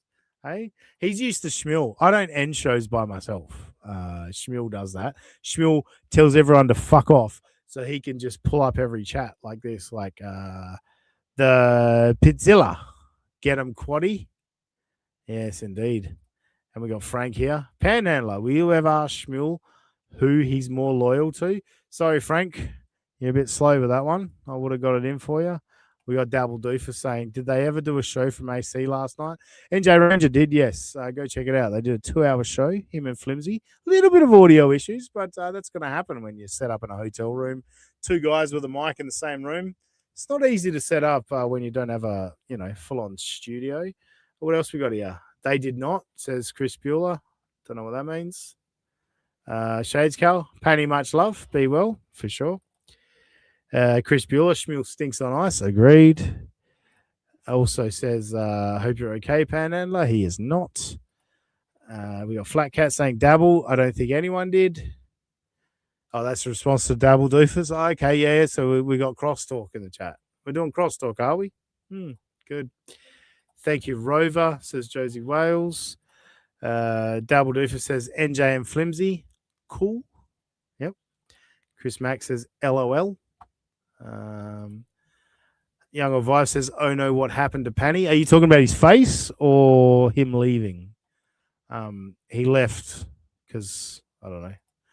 Last comment, go Hawks. All right, you can find me. Well, go subscribe to Admarin and Robbie on Twitter and let him know that you missed him today and you want to see him back soon. Robbie needs to love you. As we see here from JR Car 434. When is Robbie coming back? I'll let you know when I know. But yeah, send him love at Marin and Robbie on Twitter or X. Send him love. Say you missed him. Like, in all honesty, I don't even want to fuck with him this time. Let Robbie know that you love him and you want him back. Please go do that. I want him to get a flood of posts on X of people saying they missed him and they want him back. Frank. Dean, if you're ever on with Schmiel, can you ask him which country he loves more between Israel and America? I will. I'll remind me if you're in the chat. I may not remember because who knows when the fuck I'll go on Schmiel show again. But yeah, Chris Mag put a lot of time into this. I ate 2 donuts and a bacon and egg and cheese on an everything bagel while I watched this show. I also rode about 3 miles on a machine. Well done, Chris Mack. Well done. I'm proud of you. Great job. Butterwife, are you just reading them all? Yes, I definitely. I'm doing Schmiel talk. I'm ending it like I end Schmiel and Schmiel talk. And of course, MGOAT Steel Toe Member Show vibes. That's another one. Yep, this could be a Steel Toe Member Show. The way I'm closing this out. All right. Thank you, everyone. I appreciate it. Thanks for those that donated. Obviously, Rover coming up big again. We had Cash coming in with some great super tip images, all that stuff. We appreciate it. We appreciate the support. Dabble Doofer says Robbie eats babies. Tweet it to him and say that you miss him eating babies. Chris Mack. Chris Mack. Yeah, is about younger vibes is about a decade younger than me, so I have to stay in shape. Good point. Chris Mack, obviously. Yep. And Butterwife, thanks, Aussie guy. All right, on X, I'm at that Sussy guy. Just imagine an Aussie guy and put an S where the A should be. We'll catch you next time on United States of Australia. Oh, I got to fucking hit this button too. Have no loyalty to those 2 pieces of shit. Like, there's no loyalty among all the fake people. Everyone in the chat, they're all fucking losers that fucking live vicariously through this shit. They have no fucking lives. Shut the fuck up with your opinion. It's a friend of telling you, shut the fuck up and talk about things you know about, but don't lower yourself to the level of this bunch of fair? No, you're not allowed to say to me, let's say you were stolen materialistic shit